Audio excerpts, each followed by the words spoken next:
Running fans, jumping fans, throwing fans, all around athletics fans. Welcome to Talking in Ovals. How's everybody doing out there on this Monday, July 28th, 2025, episode number 151? And it is nice to be back in on my a office Monday.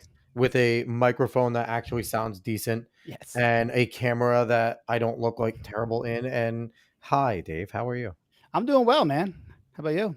I am doing well, and we need to acknowledge that hanging out with us tonight, not necessarily in guest form, but I guess kind of guest host commentary, is John Davern, friend, but also a flow track. What's up, John? Yeah. What's up? 2 times in 1 year for me on the show, so that's Third time overall. You're kind of third getting time up there. overall. But It's we're- also more times a year than you do your NASCAR podcast with Lynch. that's I can't remember the last time we did that. I mean, we tried. We did a collab at one point, and we tried to keep tight on entry going, Did but our part. Yeah. Listen, I love Alex, but talking to him every week. No, I'm just kidding.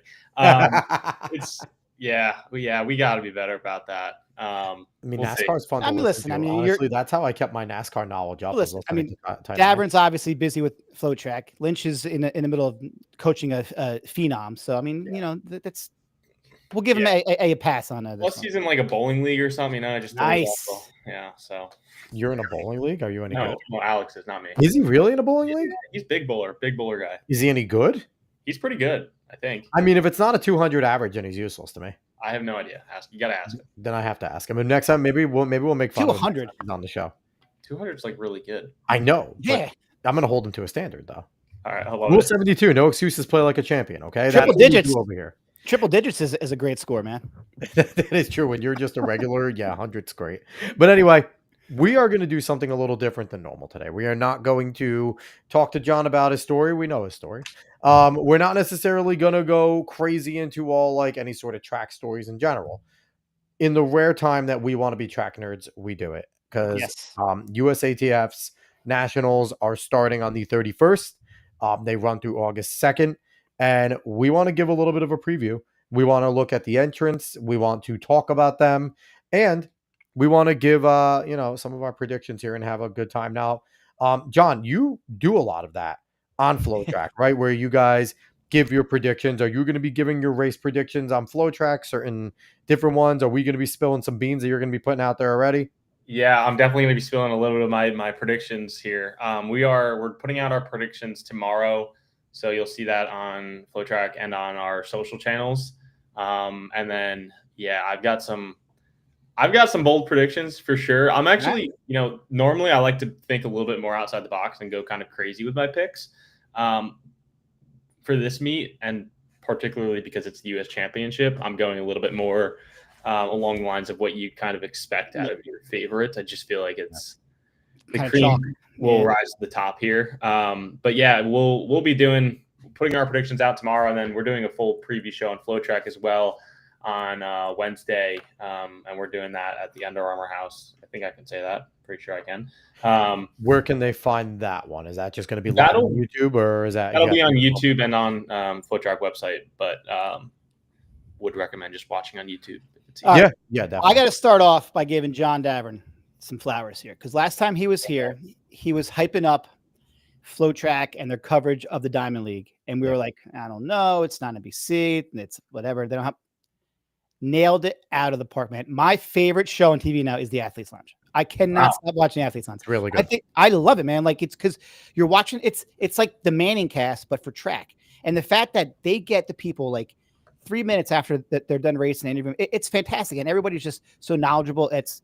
Trey Hardy's awesome. He's so good. I kind of Trey's really good at what he does, delegating everything. But then you have him like English Gardner, and it's cool because you actually get to hear English because she's still trying to compete and run. So you kind of hear her whole training journey, and then you got Central on at times to talk about distance races.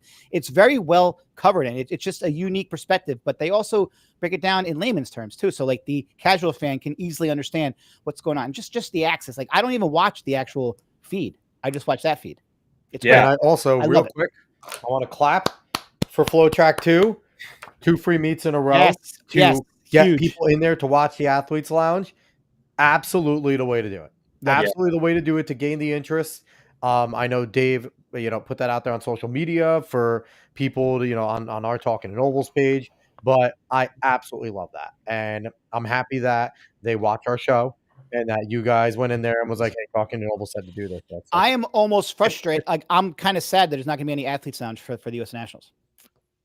Yeah, we don't have the rights to that one, unfortunately. No, it's but like even Prefontaine, like you guys had a great, like, it was so good. You didn't cover that, you didn't have the actual meet, but the pre and post were fantastic. Listen, anytime you can get Bernard Lagat on back-to-back weeks, I'm in. Definitely. Yeah. The power of being a partner with the Diamond League really just opens up the playbook in terms of being able to do stuff like that, right? Like being able to be at even though we weren't the broadcast partners, and our production crew did a great job from start to finish with that show. I was really impressed. I thought it blew away my expectations, and my expectations were pretty high. Honestly, one of the challenges with the Athletes Lounge so far is like, we're showing it on. We have showed it on YouTube for free, and one of the challenges is like you get a mixed reception from the fans. Like some fans are like, "Oh, this is great, thanks for showing us for free," and the others are like, "Why are you showing me this?" And it's like, we want the world feed. Well, like people don't completely understand that like we have alternate streams, right? And so they see that and they trash on it because they think that's like the only product they can get. It's not.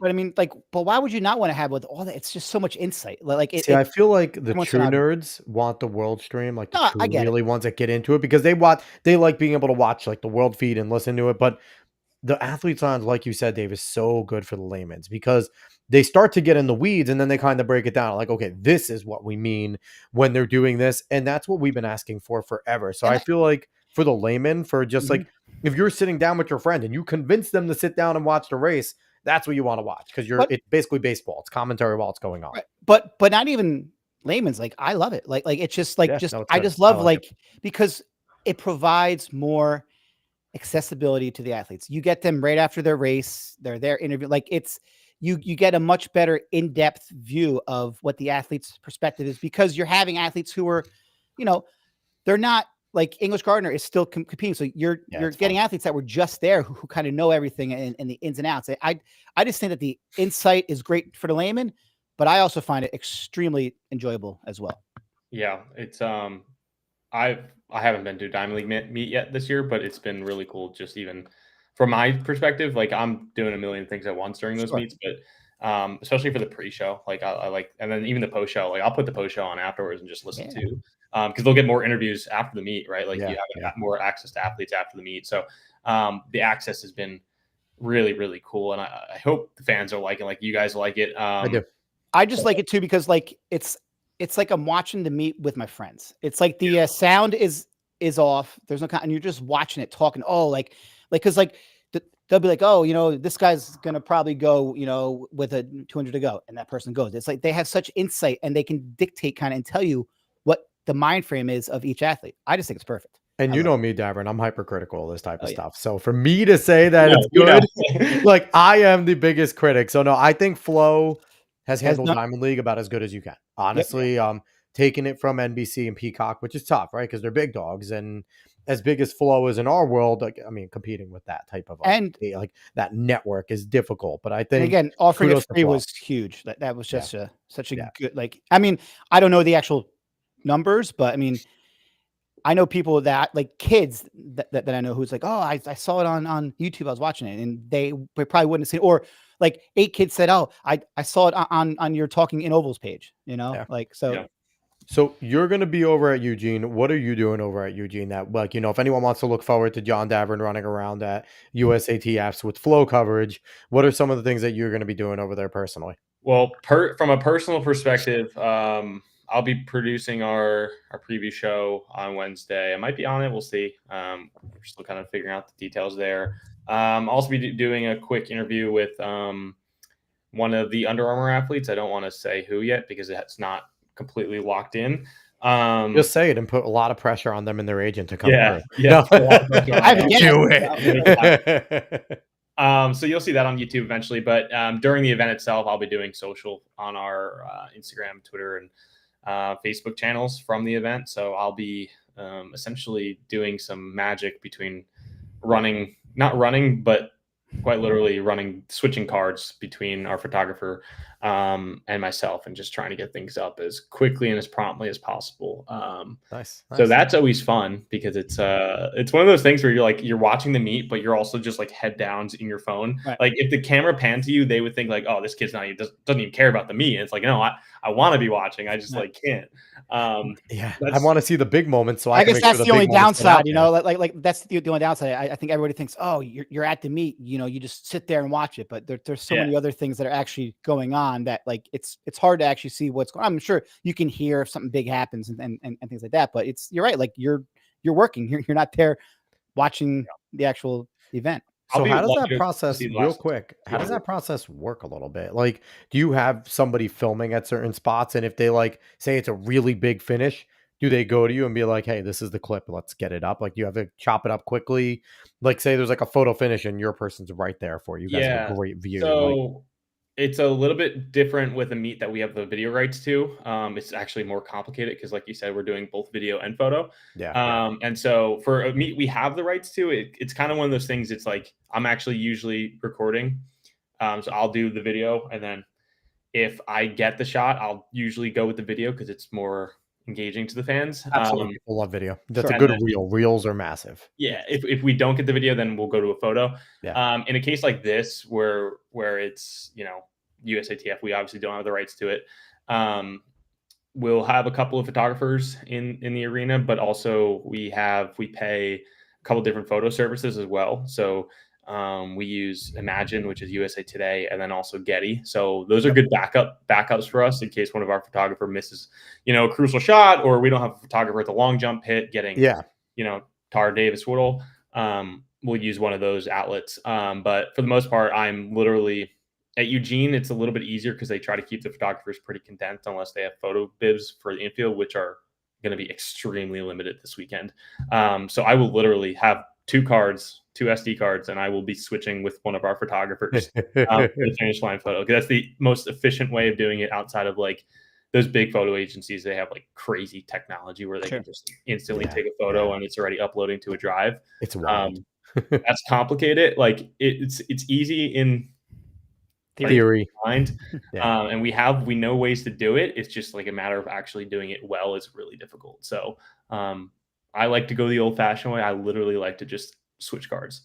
I mean, it's helpful. That's why they hire track athletes to go and do this, former athletes, so you guys can run and do that. Stair drills up and down. You're getting those legs jacked. They're going to be bigger than they ever were when you were, steeple guy and everything. It's a physical team. So pass a physical test every year just to work at Flow Track. Absolutely. So you're gonna have fun. You're gonna have, dude, he's going to Eugene. How can you not have You're fun? gonna have 3-4 days of mayhem just running around. You're gonna be busy. And even if he thinks, oh my God, this isn't that much fun, just think back to like 8 years ago and like tell yourself that you get to go cover the freaking US Nationals at Eugene, Oregon. And you'd be like, this is the greatest thing in the world. Yeah. This whole year has been that for me. Oh my God, yeah.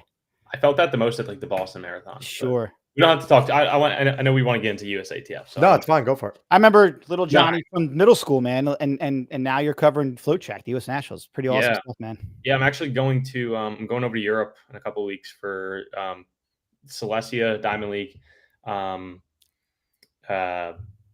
missing the middle one. Oh, Lausanne and then Brussels. Nice. So that's fun. Really excited for that, but also it's a lot of travel. Yeah, it's a ton of travel, and it's like, do you get like a little mini break like every other athlete does, like before XC? Because like XC gets going pretty quick, and I know the professional XC scene isn't as deep as indoor and outdoor, but it certainly exists. Like there is some, especially road racing, doing things like that. Like it kind of never ends. Like you guys, like running is it's all 365. Yeah, no, there is no end. There's no end. I mean, luckily, my honeymoon will be my vacation break, but that's like congratulations. Thank you. He's got to get married every year to have that. Yeah, my honeymoon is non-ironically the same week as Worlds, so I feel bad that I'm dipping out the week of Worlds. Hey, man. Our entire team is going to be like going crazy. And then you're like, honey, guess what? We're doing our honeymoon in Tokyo instead. Yeah, right. No, but like that last Sunday of Worlds is you also have Berlin Marathon is the 23rd, I believe. Don't quote me on that, but it's right around there, 21st, 23rd, something like that. Sydney is August 28th or something like that. So you're like right into the road running season. Right. And then cross country is obviously starting in September as well. That'll roll right into BU season opener, December 9th or whatever it is for indoor. So like there's no end. Like, is there for me anytime soon? Before we jump into USATF, this just crossed my mind, and this is what I like to do, throw everything off. Is there any conscious effort at Flow to kind of do something for XC as the professional level? Because XC's huge in high school, huge in college. And again, like everything else with track and field, it does kind of have a little bit of a drop off at the pro level. Is there a conscious effort? Because anyone we talk to loves XC. If you're a distance runner, XC is what they love because it's the team aspect, the competition. It's when running becomes a contact sport, right? So is there any effort and ways to figure out to really engage in these cross-country meets to kind of get film there somehow, get these meets like on there so we can really watch them? Because like I love watching this type of stuff, even if it's just highlights and clips. Like I look for those and I think those are awesome. So is there an effort or something thought of? And I know it's tough, right? Because you have to get a freaking drone to go watch it most of the time, or someone on a bike with a camera. Like that's tough. Like what is the thought process there? I mean, there's definitely ways for sure. I mean, 100%. You see it NCAA, right? I mean, you see it in Europe. Obviously, it's much bigger in Europe than it is in the US professional cross country. I think we're going to see a little bit of a resurgence for pro cross country in 2026 with, Tallahassee hosting the World Championship. So that's technically this year, actually, because it's January 10th or something like that. Yeah, technically. So January 10th, 2026 is World Championships. And we spoke to Graham Blanks at, I don't remember what meet. It was one of those meets, and it's interview on FlowTrack. Good luck finding it. But essentially he was like, I asked him, I was like, it was actually before the Philly Grand Slam. I asked him like, oh, do you have any interest in running like world cross country? Like, is that like he's like, dude, I'm doing it. It's like, I'm doing it. Like, and so I want Grant to go there too. I would love to see Grant running. I see Grant. A lot of the guys do it. Grant has to run cross country. I mean, but give me Nico, give me Grant, give me these big names in the 10K, 5K. I feel that more pros are starting to maybe delve back into a little bit of their cross country, because like I read an article, I forget who it was, but they were like they're saying like it's some of the best times. Like they feel that cross country is more fun and it's something that they just enjoy doing. Yeah. Well, you see Jakob doing it all the time. I mean, Jakob loves it. He treats it as training. Yeah. That's why he's so strong on these track races, because he has that grass experience, and it translates to the roads and to the track. I mean, we saw that crazy half marathon he ran, or kind of ran. Yeah. But the fact that he basically like gave up in the middle and still ran a world-class time, like he like had to stop and it still ended up running like a qualifying time, is ridiculous. Because he was in the pain tank and ran something insane. Wild. So real quick, Darren Peters, I think is a good question. He kind of fixed it after one. He said, "Hi, John. Will you get to promote the USA meet by talking to local radio stations in future years?" It's a good question. It's not really. I guess it wouldn't really fall in my realm of responsibilities per se. I'm a content creator, but I'm definitely more of the behind the scenes. Like I'm trying to become more of like a personality and someone who's in front of the camera a little bit more. But for the most part, like, I mean, that is a good idea for USATF to do, though. Yeah. It's difficult too, because we obviously don't have the rights to USATF. So like we're going to be putting our manpower behind more of the Diamond League meets than we are USATF, which is kind of makes sense for us. Right. But I mean, that's a great idea for USATF to get, like, if something was going on here in New York, New York, New Jersey, you'd want to get on the Fan, you'd want to get on ESPN radio, and like, getting on some of their bigger shows. I'm pretty sure if someone from the governing body of running goes to these local stations and like, hey, we want to send somebody there to talk about it, they'd give them a spot on like their slate of shows for a day. Yeah, I think something that would be really cool for track in general, and I'm probably going to give ideas to competitors, but I think something that would be really cool is Sirius XM has a NASCAR channel, right? They have a ESPN, they have MLB, they have everything. Leagues. I think it'd be cool to have a collective, just 24-hour radio station on Sirius XM with pick 24 different podcasts, right? Dave, let's go. And so you do talk. I love it. You do the meetup. You could do whoever, and just do 24 hours long. But that is way above my pay grade, and that would be great. Yeah, That good would be luck. awesome. I mean, and USATF could do it, right? You you need can to sign even a do lot more of than contracts. 24. Like you could say, all right, like you have a show once a week, so you could do more than 24. Yeah. No, yeah, for sure. If you want to, you could say like you're on twice a week. I think that's fantastic because there's so many great podcasts. I mean, obviously I like ours, but I mean, there's so many other We're the great best. people, who love this sport, and I guarantee people would listen. I would. Yeah, it would definitely be fun. All right, so let's get to the meat and Let's potatoes. do it. Let's talk some USATFs. Carl Torchia coming in. Oh, we got to get Coach's question here. 100%. Coach Torchia, favorite interview you have done or been part of filming? So, John, what do you got there? Oh man. Favorite interview I've ever done. That's crazy. Craig Angles always gives a great interview. I wouldn't say that's my favorite I've ever done, but he is so easy to talk to. I actually interviewed Colleen Quigley for the first time Oh, that's cool. at Brian Clay or the 10 earlier this year. I can't remember which. They were both. It's a blur. But that's another one where it's like she was kind of before, she like I was following her still when I was high school. But I think blowing them all away, it's difficult. But I would probably say, wow.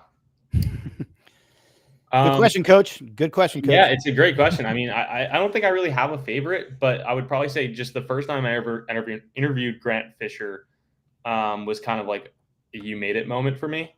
Yeah, it's pretty cool. In terms of like, wow, that's really freaking cool that I just talked to him and basically had a one-on-one Yeah. interview with him. So, that would probably be my favorite interview that wasn't like in a workout or something. Right. See, that's how we feel now talking to you. Like, Yeah.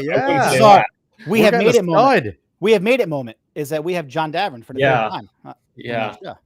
Honestly, it is kind of cool. Like, you get into this, and obviously, like, Flo is one of the big players and things like that. And, like, to have a lifeline to Flo with someone that, Dave and I, obviously we're all close friends and things like that. But it's like, I didn't think coming into this that I'd have someone I could just text and be like, hey, are you available? And it happens to be someone who I'm friends with, who was a good runner, works at Flow Track. Like, so many people, though. It's dope. It is cool. Like, even someone like Darren Peters, who gives us a wealth of information every single week. Like it's just the people in this sport have been absolutely amazing. And I just can't speak highly enough. Everyone who we've ever reached out to has just been like, yeah, how come on? Like it's just a sport of people who maybe they're just all trying to get their name out there. So they're like, I will do anything. And I think the beautiful thing about track and field, and this will probably be a great segue actually. The beautiful thing about track and field, and I know we're constantly trying to grow the sport and make things more exclusive and whatnot. I think the most beautiful thing about the sport is how grassroots it can be at times, right?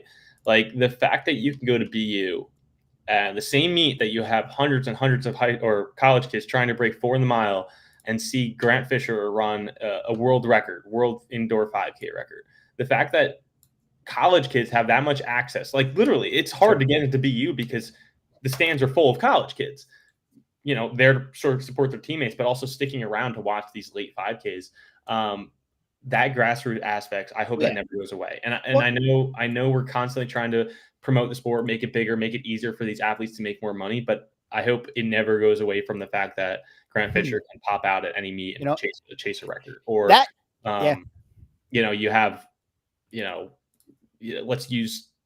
could use anybody as an example, but people are willing to show up to a random meet. Josh Hoey's willing to show up to a random Philadelphia meet and run a fast time just because it's his community and he wants to be there.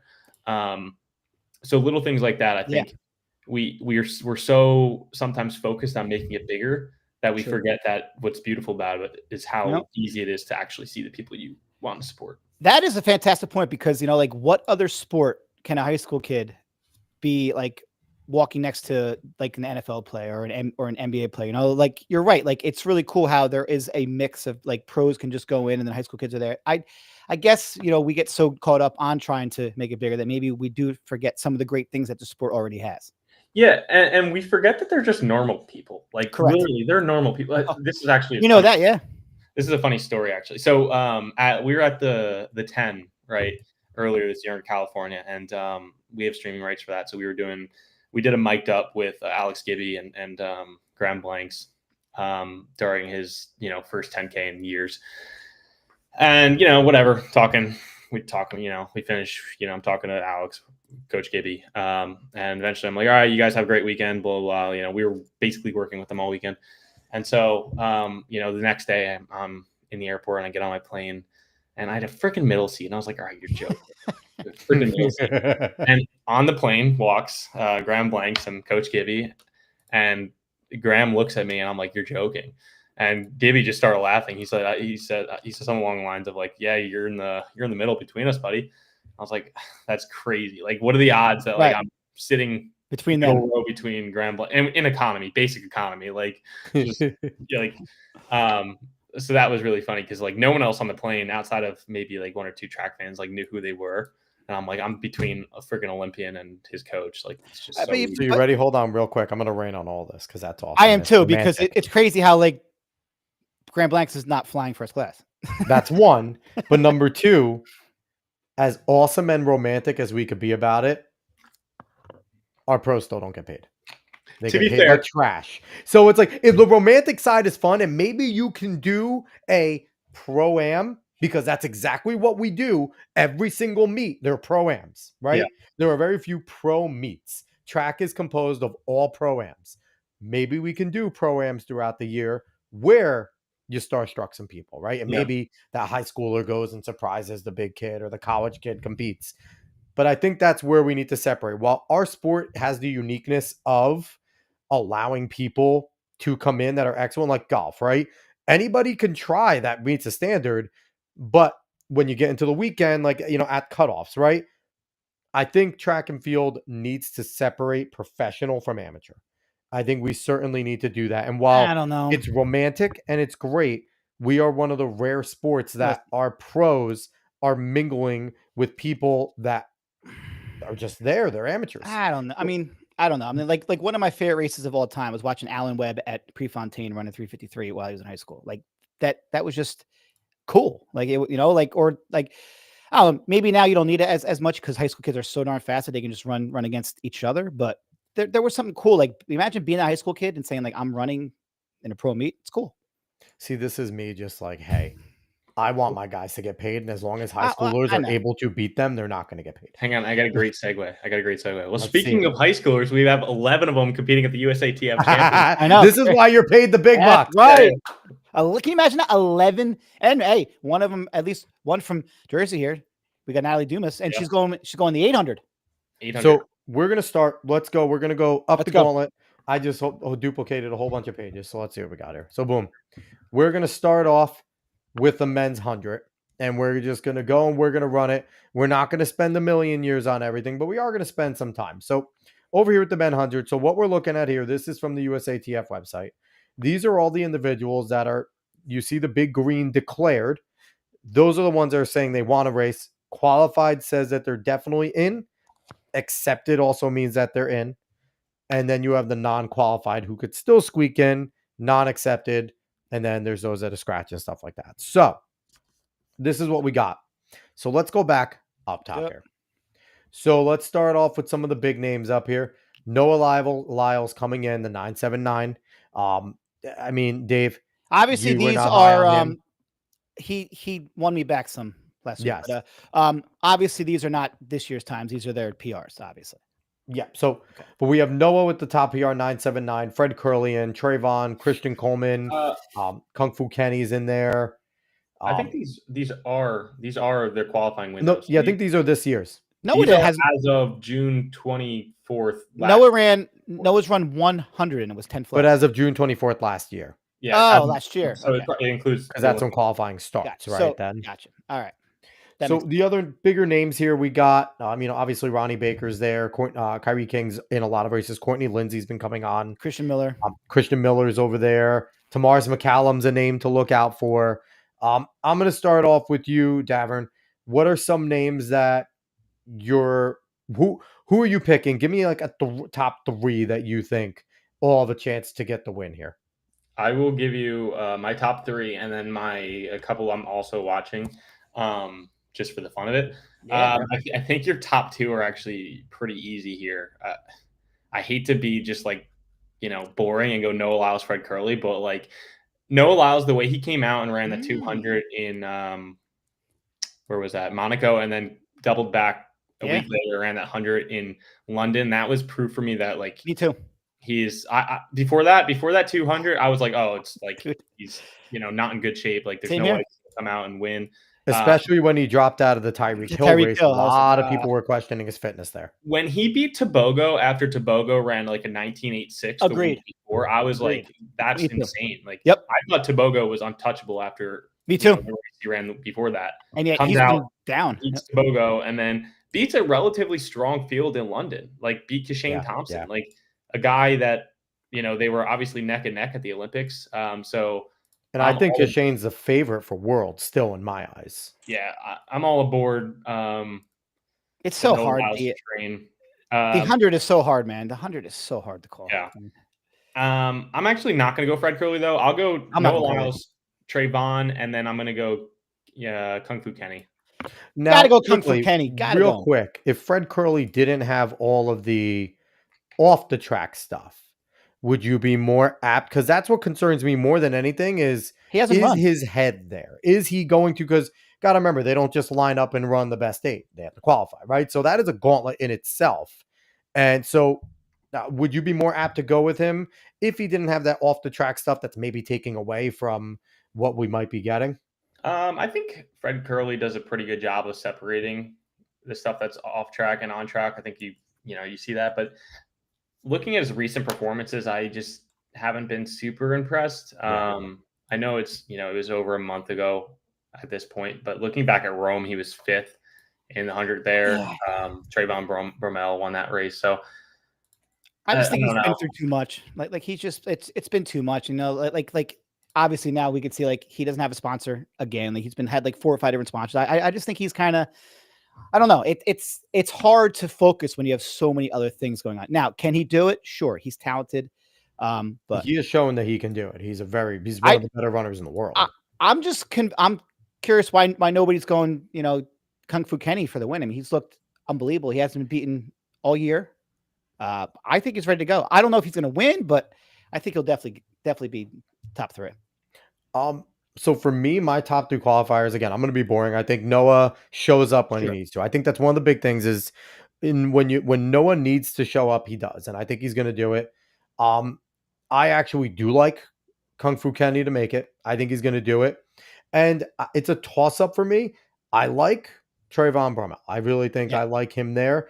But I really think that, Ronnie Baker, I know he only has a 9.95 right there. Doesn't matter. But I think Ronnie is strong enough. He's showing I think he hasn't ran the fastest times, but he's performed pretty well in fields. So I think he's a dark horse for me to possibly get in. So isn't it funny how no one's mentioning Christian Coleman? He's just looked so bad this whole season. He still has an amazing start. He just has no strength down the stretch. His strength down the stretch is beyond gone. I mean, he has a brand new coach, I mean, obviously him, Shikari are dating. I don't get into whether that has any impact or not, but they're both not running well. So I don't know. Something's off with Coleman because otherwise, I would put him there. But can't. It's his strength down the stretch. I don't know about you, Davern, but I just haven't seen his overall finish. Like he never was a great finisher, but he had better strength than he's shown lately. Yeah, I'm not sure either. I'm just looking at his times right now. He hasn't his fastest win legal time this year is 10.26. Right. He's run 10.04 with plus 2.3 meters per second wind. Yeah. That probably equates to like a 10.08 or so. I wouldn't put him in anywhere near my top 3 right now. No. I don't know if he makes it to finals. Like, honestly, I'm looking at it. I don't know if he gets into finals with how he's been running. And it's sad to say because, he is a great runner and he's been a great ambassador for the sport. Like the guy's never done anything wrong. I still want him on my leadoff leg 4x1 though. I still want him there. I think he'll be a 4x1 leadoff guy for a long time. I'm not gonna lie. He'll be one of those guys that will just be that type of dude. So I think we basically all agree on 2 of the 3, Noah and Kung Fu Kenny, and that third is always a toss up. But again, it's track. You never know what can happen there. Yeah. So that's that. Let's jump into this. Now we have the ladies, 100 meters. Obviously the big names are all here. She carries over there with the best qualifying time. Obviously Davern lightning us. It was back in June, so she hasn't looked as good as late, but 10.71. Obviously, Melissa Jefferson has been to me the best woman in the world right now. I don't know. 10-7-3 coming in Alfred's there. looking really good too. Oh, there's a lot. Don't get me wrong. Sears is there. TT Terry is good. Aaliyah Hobbs, Tamari Davis. Like, there's some names there. It's not like she's going to be able to cakewalk it. Jenna Prandini's down there. Why isn't this open? I got to get the 50. Give me the 50, USATF.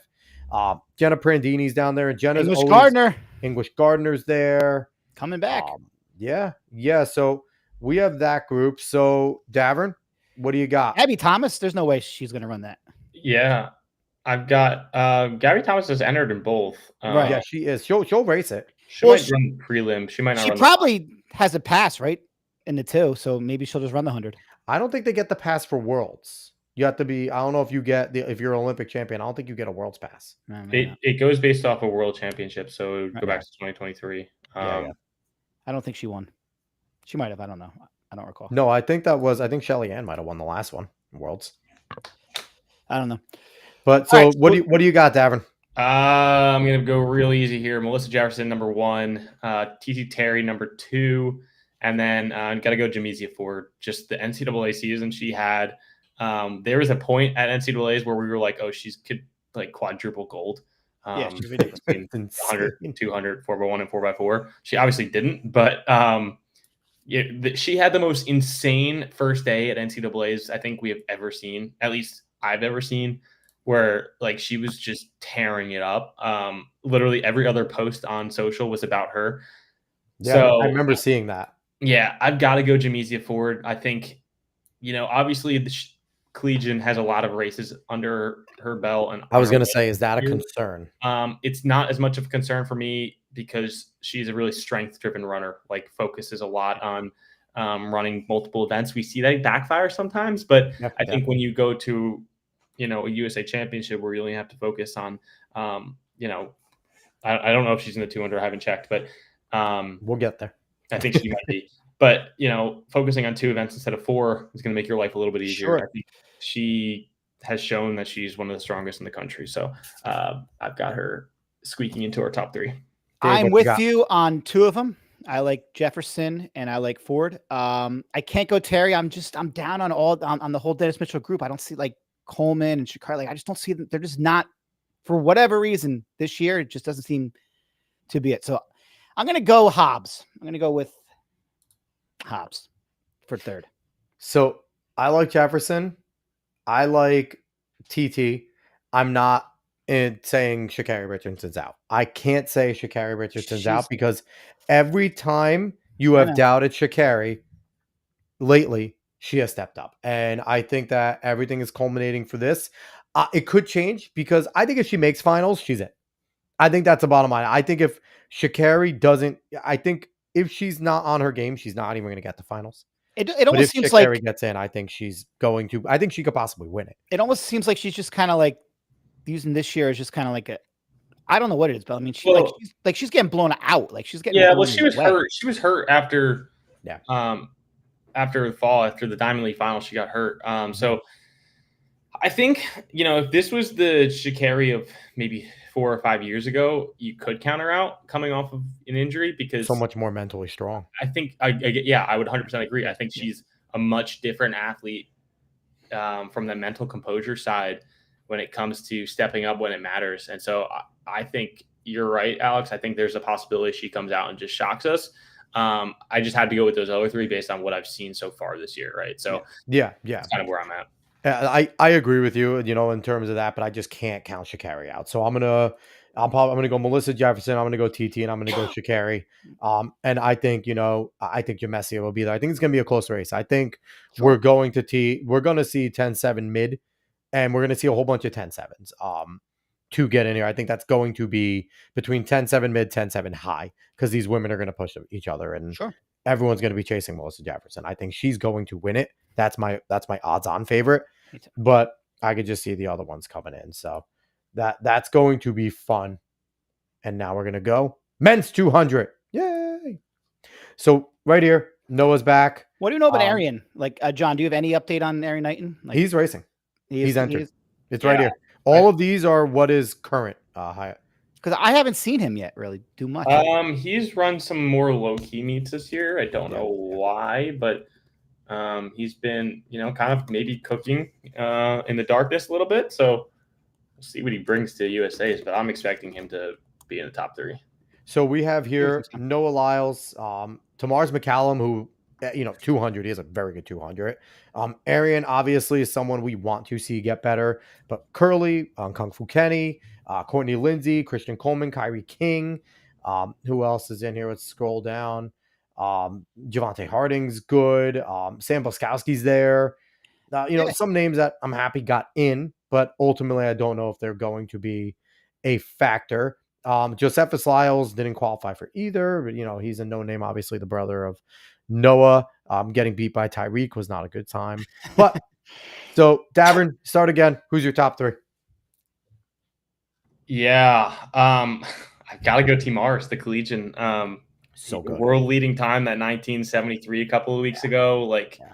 I don't want to say he was out of nowhere because he was running well all of NCAA season, but those Tennessee boys showed up to that meet. I mean, they all, I think, I can't remember how many off the top of my head, but 4 or 5 of them ran sub 10 that meet. Tamar's dropped the crazy 1973. So I'm not saying he's going to win it. I'm saying Noah Lyles is going to win it. Mm-hmm. But and hang on, we're also assuming that Noah is going to not take the he has the pass on this, so he doesn't have to run the final. He does not have to. He does not have to. So we'll see. Correct. If he does, I'm taking Noah. If he doesn't, so technically you have 4 people that are going to Worlds regardless. Correct. Yep. Correct. Yep. Correct. Because Noah's in. So I'll go Lyles, McCallum. After that, it's hard. I'm actually going to go Courtney Lindsay. He started the year really hot. He's cooled down a little bit, but we'll see. And then, gosh, how do I not go Fred Curley there? It would feel tough to not after not picking him in the 100. Really? So I'm surprised that no one's I think Kenny's just looked so good this year. So I think Fred has slimmed out a little bit, which I think suits him more for the 200 distance. Is he going back to 2.4? Do you think, or? I think he could. I mean, he's a 43 guy. I mean, he's Fred could run a 43 high if he's in 400-meter shape. Absolutely. That would be fun if he made that switch to go back to 2.4. Fred is that type of guy. I think he is. I equate him a lot to Hobbs Kessler. He's caught being really good in multiple events that it's tough for him because he's world elite in 3 events. I mean, so which one do you truly? He was world champ though. He is. Oh, listen, don't get me wrong. I'm not saying Fred's amazing, but it's it's. A lot of these guys, they find their specialties, they stick to them. Noah is a 200-meter guy that's also a world champion in the 1, but 200 is usually his bread and butter, right? Sure. You have those guys that focus. Fred started off as a 2.4 guy, 400, then came down to the 1, 2, and he's been floating. So, Dave, who are your 3? I mean, I guess if we assume that Noah runs, I got Noah. Yeah. Then I guess I got Kenny. And I have to go McCallum too. It's weird because you got Curly, you got Arian Knight, and if they all show up and they're all in shape, this is one of the best events that we have. This is a great field. This is a great field. I mean, you're looking at it. You have 1, 2, 3 guys, with PR top times of the year under 19.8 right now. So it's you have guys flying. I'm going to go 4 since technically, like we said, Noah, if he doesn't race. I'm going to say Noah. I'm going to go McCallum and Kenny, and I'm also putting Arian Knighton in there because I think Arian Knighton might shock us. So no Freddie, huh? No Freddie. I'm not going to go Fred Curley. I just don't know. I think Fred Curley, again, this isn't counting him out. This isn't counting Courtney Lindsay out. This isn't counting a whole bunch of those guys out. But again, I think I might side with you, Davern. I don't know if Noah's going to run this, especially if he runs well in the 1. If he knows he's getting into the 1 and he looks good and feels good, I think he may scratch the 2. For the finals, he might just use the heats as kind of more training for his legs to move him. But if he's qualified, why race it? Why risk it? If you're already getting in, use that free pass. I think if he's feeling good, I think he'll use it just to kind of put down a time, be like, all right, guys, you get I'm back. So I think he can use it from that standpoint, but I don't know. It may depend. I think Noah's been a little bit nicer lately. So if some of has the guys been. come to him and is like, "Hey, do you mind getting 4 of us to Worlds?"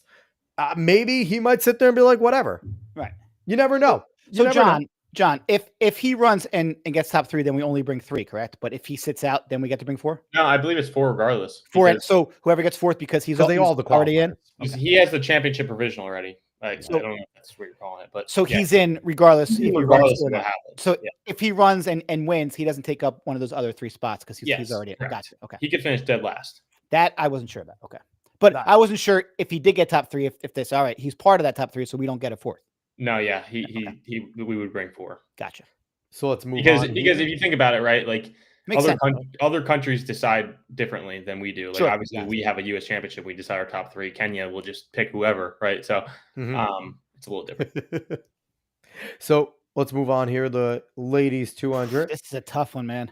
At the top, you have Gabby Thomas with her 21.78. Brittany Brown's there. Mackenzie Long, Sha'Carri, Jamesia, Melissa Jefferson, Tamari Davis, Tamara Clark. You got a lot. Jenna Prandini hanging down there.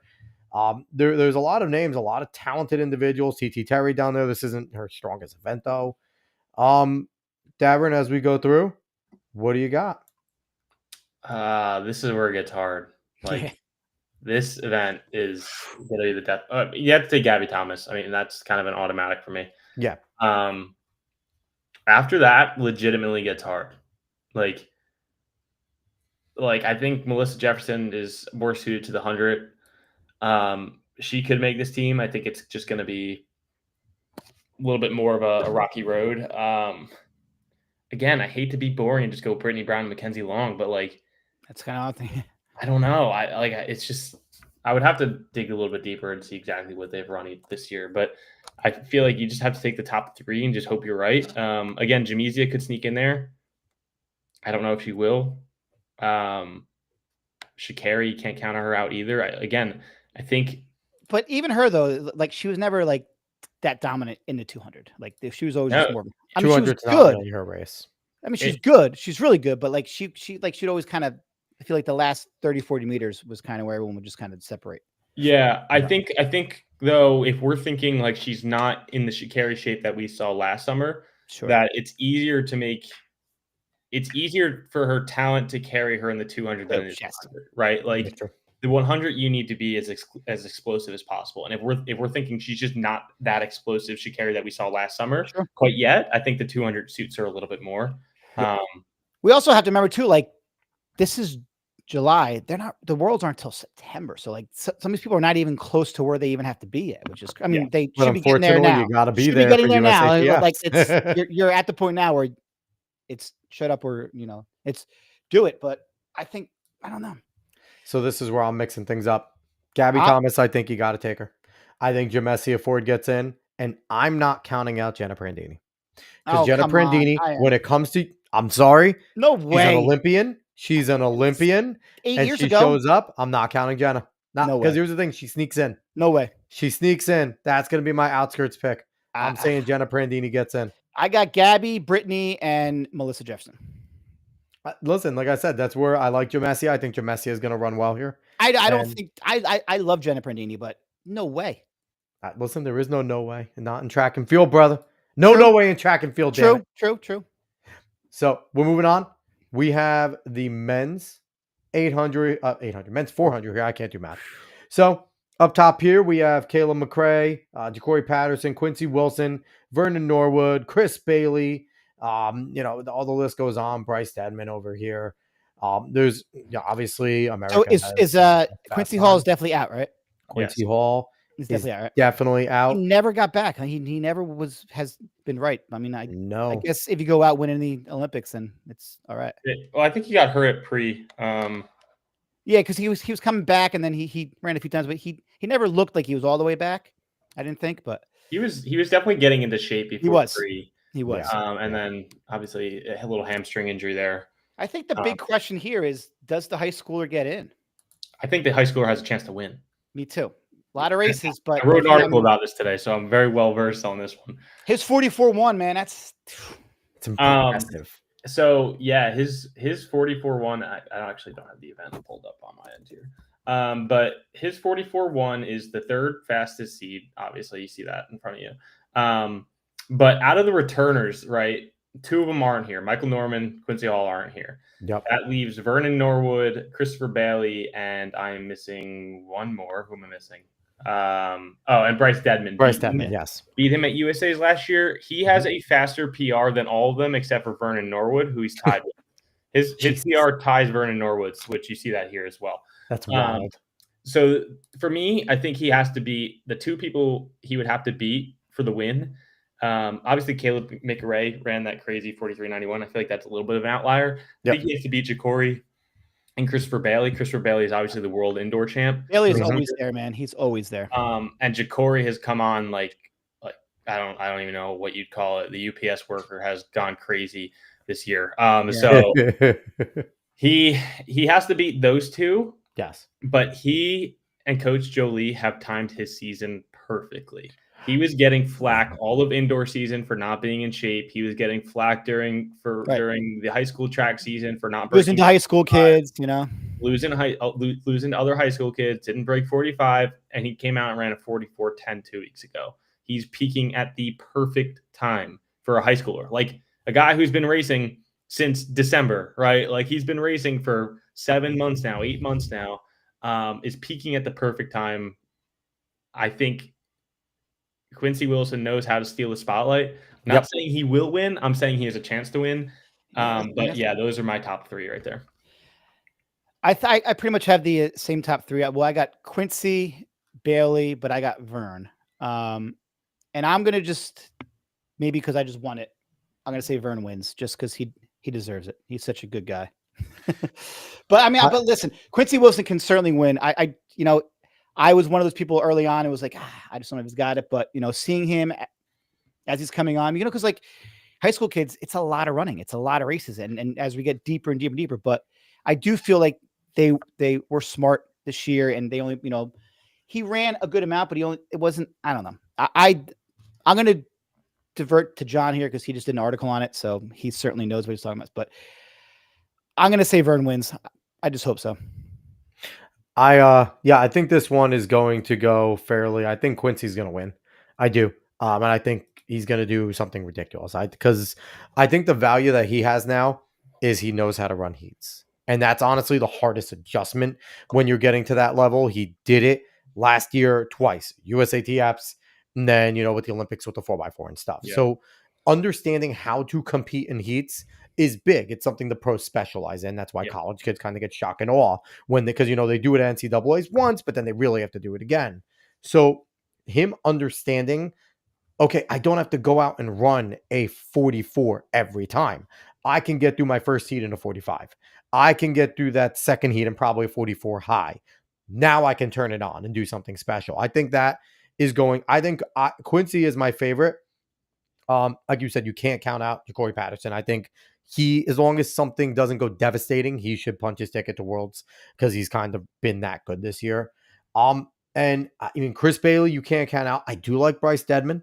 I think Bryce is another one that's just always there. Like, that's the thing. This is a tough one with Norwood, Bailey, and Deadman because they're just the Mr. Consistents, right? Well, they just are always there. They're our Karani James. They are just always freaking there. So I think it's a toss-up between those three who gets that third spot. And let's not forget, Deadman won the U.S. Championship in 2023. Exactly, he's no scrub. He hasn't had the year that I'm sure he's hoping to have so far, but he is a former U.S. champ for sure. When I think about Quincy, and not to jump back on the Quincy. No, it's okay. Listen, he deserves it. It's okay. When he was a 15, 16-year-old last year, right? Like, reasonably so, he was thought of as an underdog. Now he's 17. Like, he's basically a grown man, right? And I think he still has a ton of development ahead of him, a ton of room for growth. Yep. But he's no longer an underdog. Like, he's run in world-class fields. He's beat world-class athletes before. He beat Bryce Deadman earlier this year when he ran that 43.10, right? Or 44.10, sorry. 43.10. What's he doing here? What are we doing here? What are we doing here? So he's not an underdog anymore. He is No. He is a world-class athlete, and we have to start looking at him that way. We can't keep looking at him as like this high schooler underdog because he's proven that he's not that. And can people stop worrying about his form? Like, not everybody has perfect form. He's fine. He doesn't need to fix it. Honestly, what He- he's doing fine. He's fine. Everyone wanted to fix Michael Johnson's form because he ran like a mid-distance runner, and he They're didn't fine. need to either, right? So it's like, look at that one kid from the UK. Looks like he's jogging hundreds, and he ran a 10.6. You guys see that video? I did. I mean, kids, he looks like he's trotting. Like, I would never fix that kid. He's so relaxed. But did you see the Japanese kid that ran 10.0? Wild. Yeah, he looked good.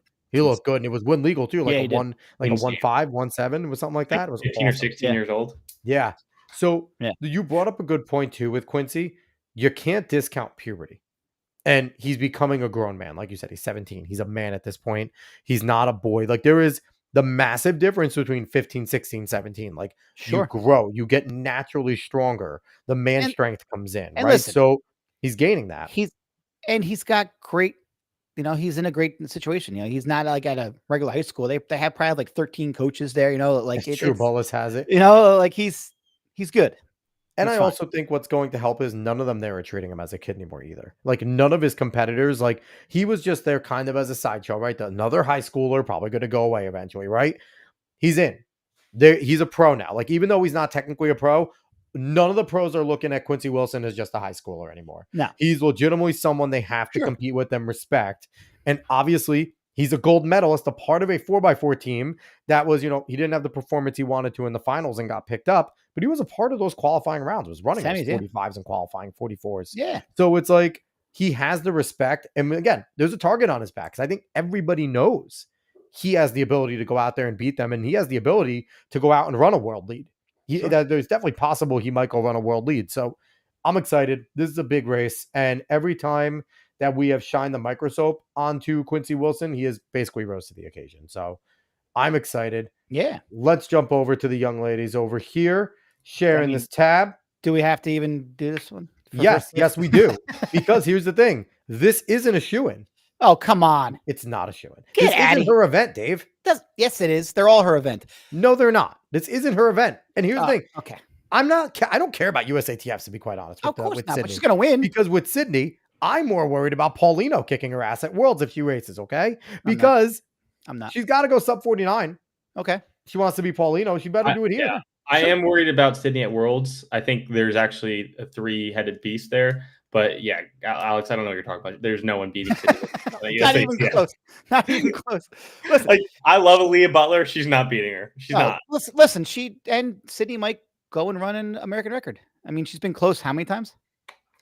I mean, this will be the time to do it, but because there is going to be I don't think she's going to blow everyone's doors off. I think it's going to be closer than we all think. It depends on how hard she wants to run. 400 hurdles. No, it depends on how hard she wants to run. Isn't the 400 hurdles. This is but going to when be you a run much 50 closer point, race. when you run 50 point to 400 hurdles, like just take it hasn't translated to that 48. She hasn't had to yet. She's won every 400 that she's been in. Won by 40 meters every right. race. I mean, so she hasn't had to.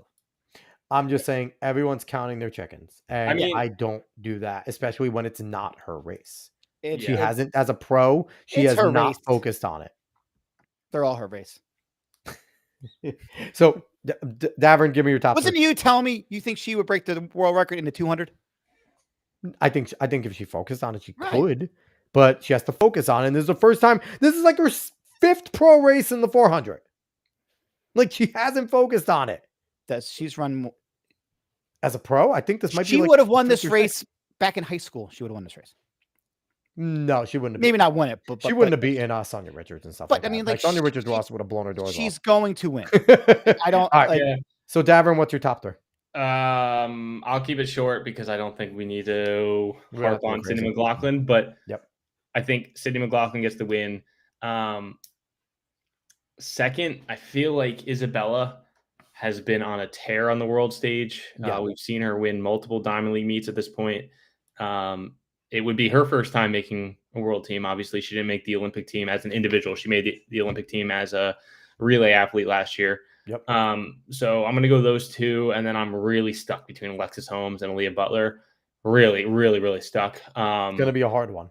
It is. Aaliyah Butler is really, really tough. Her kryptonite has been Isabella Whitaker in the past.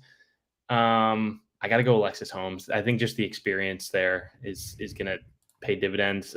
I really like Aaliyah Butler. I think she's going to be hard to beat. There's a chance she wins it all if Sydney has a bad day. 100%. But but I'm gonna have to go with those other three. When does So- Sydney have a bad day? Like she's I never. don't know, apparently to it's never Alex, happened. according to Alex, it's Listen, happening. It All right. can happen. My okay? predictions- Track it's a No. sport. Anything can happen in sport. I'm going Sid first, Sid second, and Sid third. No, I'm kidding. You're such a homer. She's just that good. Are we watching are we listening to the fan talking about the Mets? Like, No. stop this. I got Sid. I got Isabella, and I love Britton Wilson, but I haven't seen much from her this year. Britton Wilson has an very outside chance. I'll go Holmes. Obviously, we're gonna go Sid, and I think Isabella is obviously a second, but I do like Aaliyah. I think Aaliyah Butler is going to I think she knows the chatter. She reads the Let's Run boards when they talk about it, and everyone's saying doesn't have a shot against Sydney. Obviously, has the best time coming in. Isabella's been on a tear, and I think she's gonna fight to get in that third spot. So I'm going with Butler over there. And who are you going for the win since it's so wide open? Isabella is going to, you know what? Sydney's going to get freaking lashed. She's going to run a 55. How's that sound? No, it's going to be Sid, Isabella, and then I think Butler's going to come in. So that's that. Listen, I just like to be a little more open-minded, okay? I got it. It's very hard there to be open-minded. She's just dominated and she's not old. She's still young. No, she's very young, but again, I need to, so I guess from me, I need to see her go out and dominate USATFs in order for me to crown her, because this isn't the race that she's won. She's been 400-meter hurdles, and I honestly don't care because I want her to qualify, and I want to see what she does against Paulino. I want to see what she does against the others on the world stage. That's where it matters for Sid. I'm just glad that she said, "All right, I'm not going for hurdles. Like, let's challenge myself." I'm glad. Like, she could easily win that, so I give her kudos and credit for running. Not her best event, even though she's going to break the American record. I want Femke to go and run the 400 too, so we can see Femke, Paulino, and Sid and them go to war. And Sydney still wins. I think Paulino beats her. I'm not even kidding. I think Paulino's better than Sydney McLaughlin in the 400. I think the 400 hurdle strength. I think the 400 hurdle strength will just carry her when she needs it at the end. That's just Paulino's beat her every time they've run a 400. They've run, I think, twice and head to head, and Paulino beat her twice with that strength. What about now? So Sid is not running this unless she's confident she's going to win it all. She has the automatic qualifier for the hurdles, so she may not even run at Worlds. She might just do hurdles at Worlds. Does she have the bye? She has the bye. She won Worlds. She won Worlds last time. I don't know if she has the bye. I'm pretty sure she has the AQ. I think she's going 4. In 2023, she ran the 400 at Worlds. Yes. Did she? Yeah, she didn't run the 400 hurdles. I don't think she has the bye. Is that where she lost to Paulino? I think she's just going 400. I think she's just going 400. Okay, so we'll see. Again, I think we're all locked in. We know Sid's going to, whether she wins this race or not, she's qualifying for Worlds. She's top 3, shoe in at a minimum. More than likely going to win, but she is top 3 here. It would have to be catastrophic. She's not finishing the race if she's not top 3. It would have to be injured. That is honestly, or she fell or something. Yes. I think she might be able to bring friggin' hand walk there. Okay, I mean, she could fall and still make this team. Yeah, she can somersault and just roll the whole time, like Sonic the Hedgehog. Okay, and according to Dave, she could like lose a. I'd like to see her run backwards the last 20 minutes. Karaoke the whole way. Come on, all right. Come on. So let's go over to the 800. There we go. Is a very interesting event.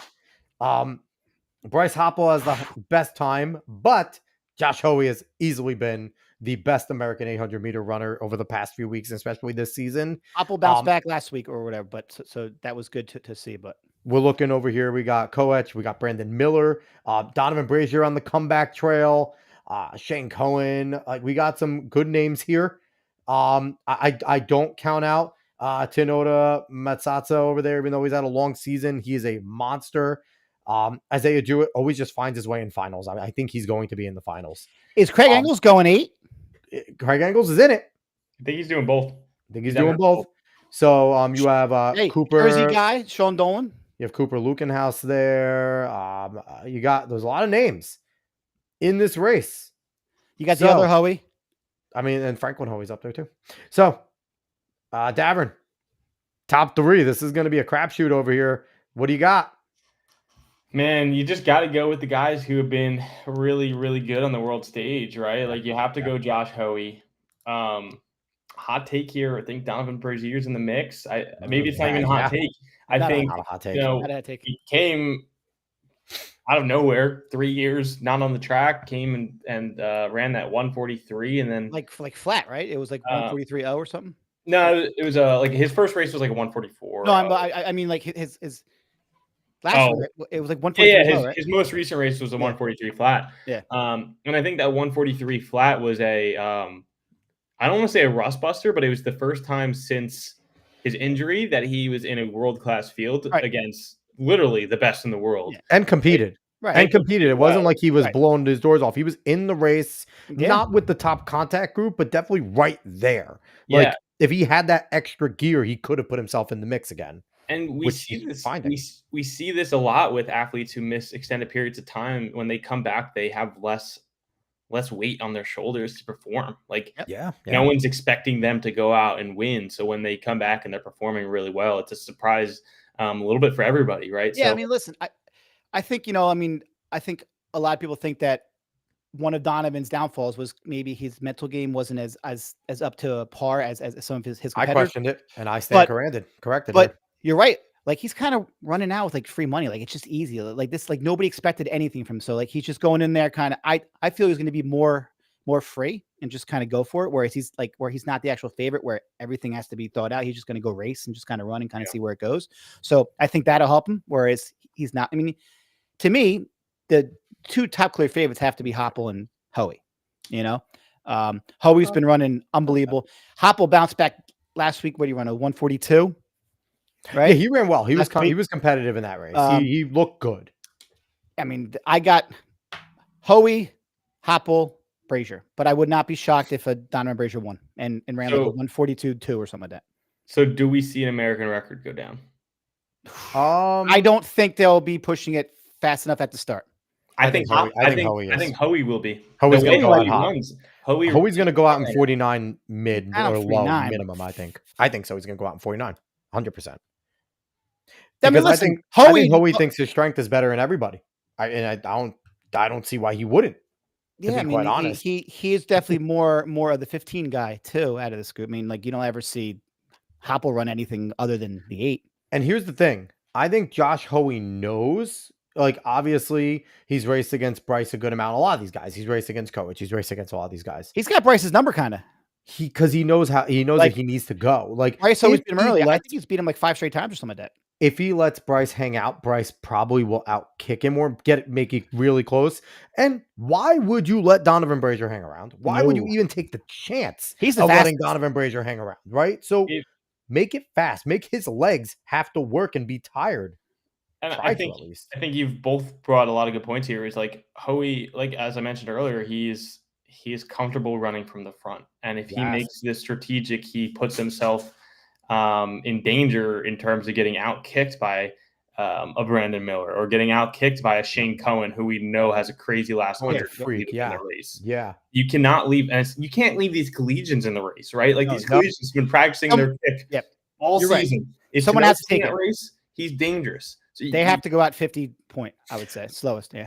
He reminds me a lot of Dwayne Solomon. When Dwayne Solomon was at his peak, where Dwayne just went out and ran 49 every time. Like he had the Kavitz Robinson, Johnny Gray mentality where I'm going to go chase me. I'm going to go and chase me. And Hoey runs very similar to that. He does. Listen, if Hoey goes out and tries to run, not an American record, if he tries to run, a 142 mid, there's only 4, maybe I'll give it 5 guys in this race that can run that. I just think that's the best way you maximize your odds and just put yourself in the best position. Yeah. No, it's going to be. He can run a comfortable 142 mid. Easily. Well, maybe not comfortable, but he can run a 142 mid. But then the question is, do you want to leave it up to chance with 5 guys being there, right? Like, is there like that chance of getting outkicked is there? Because that's always a tough spot when you are, if you know that you have 142 low speed, 141 potential high, like why leave that up to chance? Make it and spread it out so it's only me and Bryson. Let everybody else battle for third, right? Like if I'm Josh Hoey, I'm looking at this going, I'm going.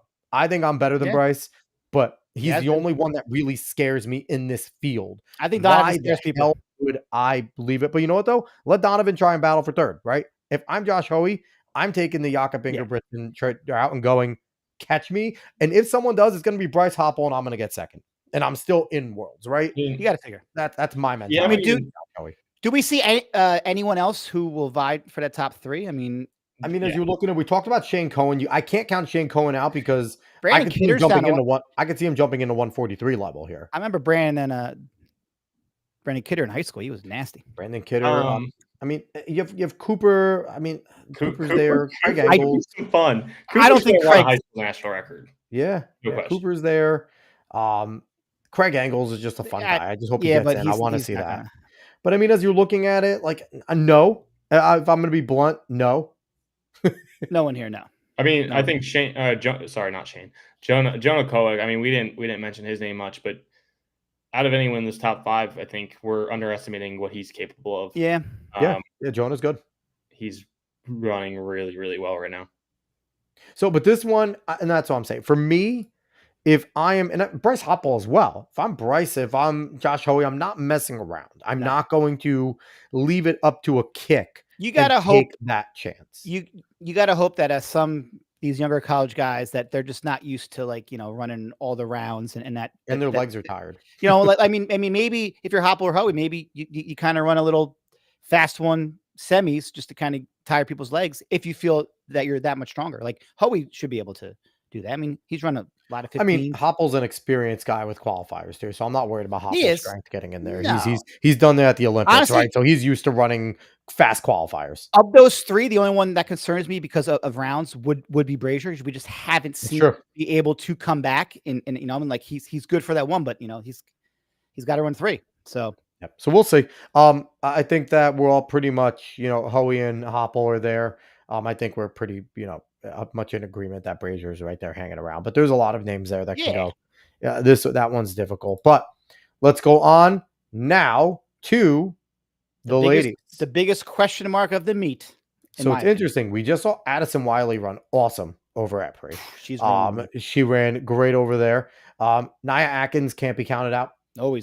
You have, Alex Wilson over there. Sage Hurdeklecker just keeps on being around. Okay. She's a monster.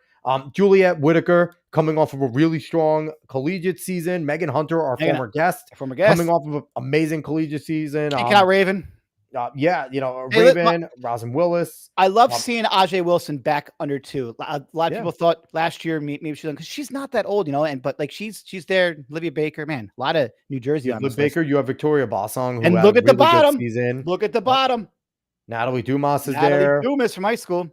A thing there. I think she snuck in. She put herself in. So at least get herself there. So Davern, what do you got?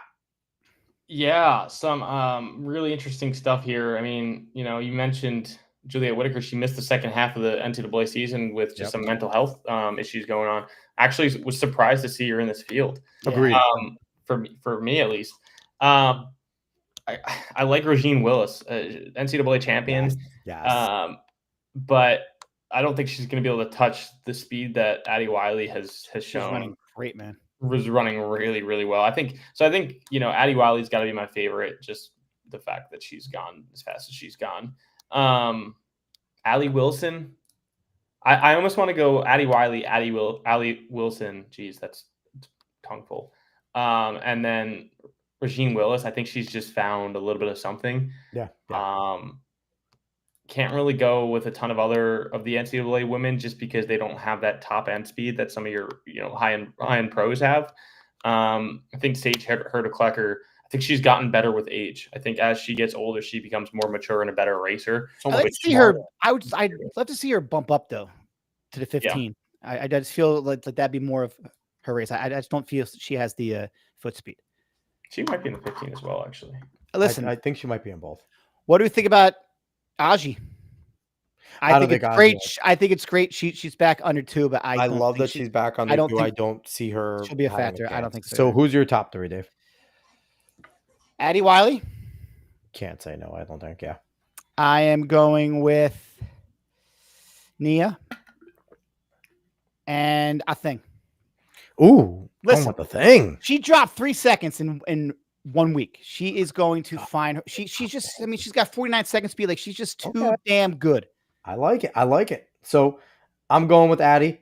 I'm going with Allie. And then I'm going with our past guest, Megan Hunter. Megan Hunter had heartbreak at NCAAs. She's going to come back and she's going to have that BYU on there.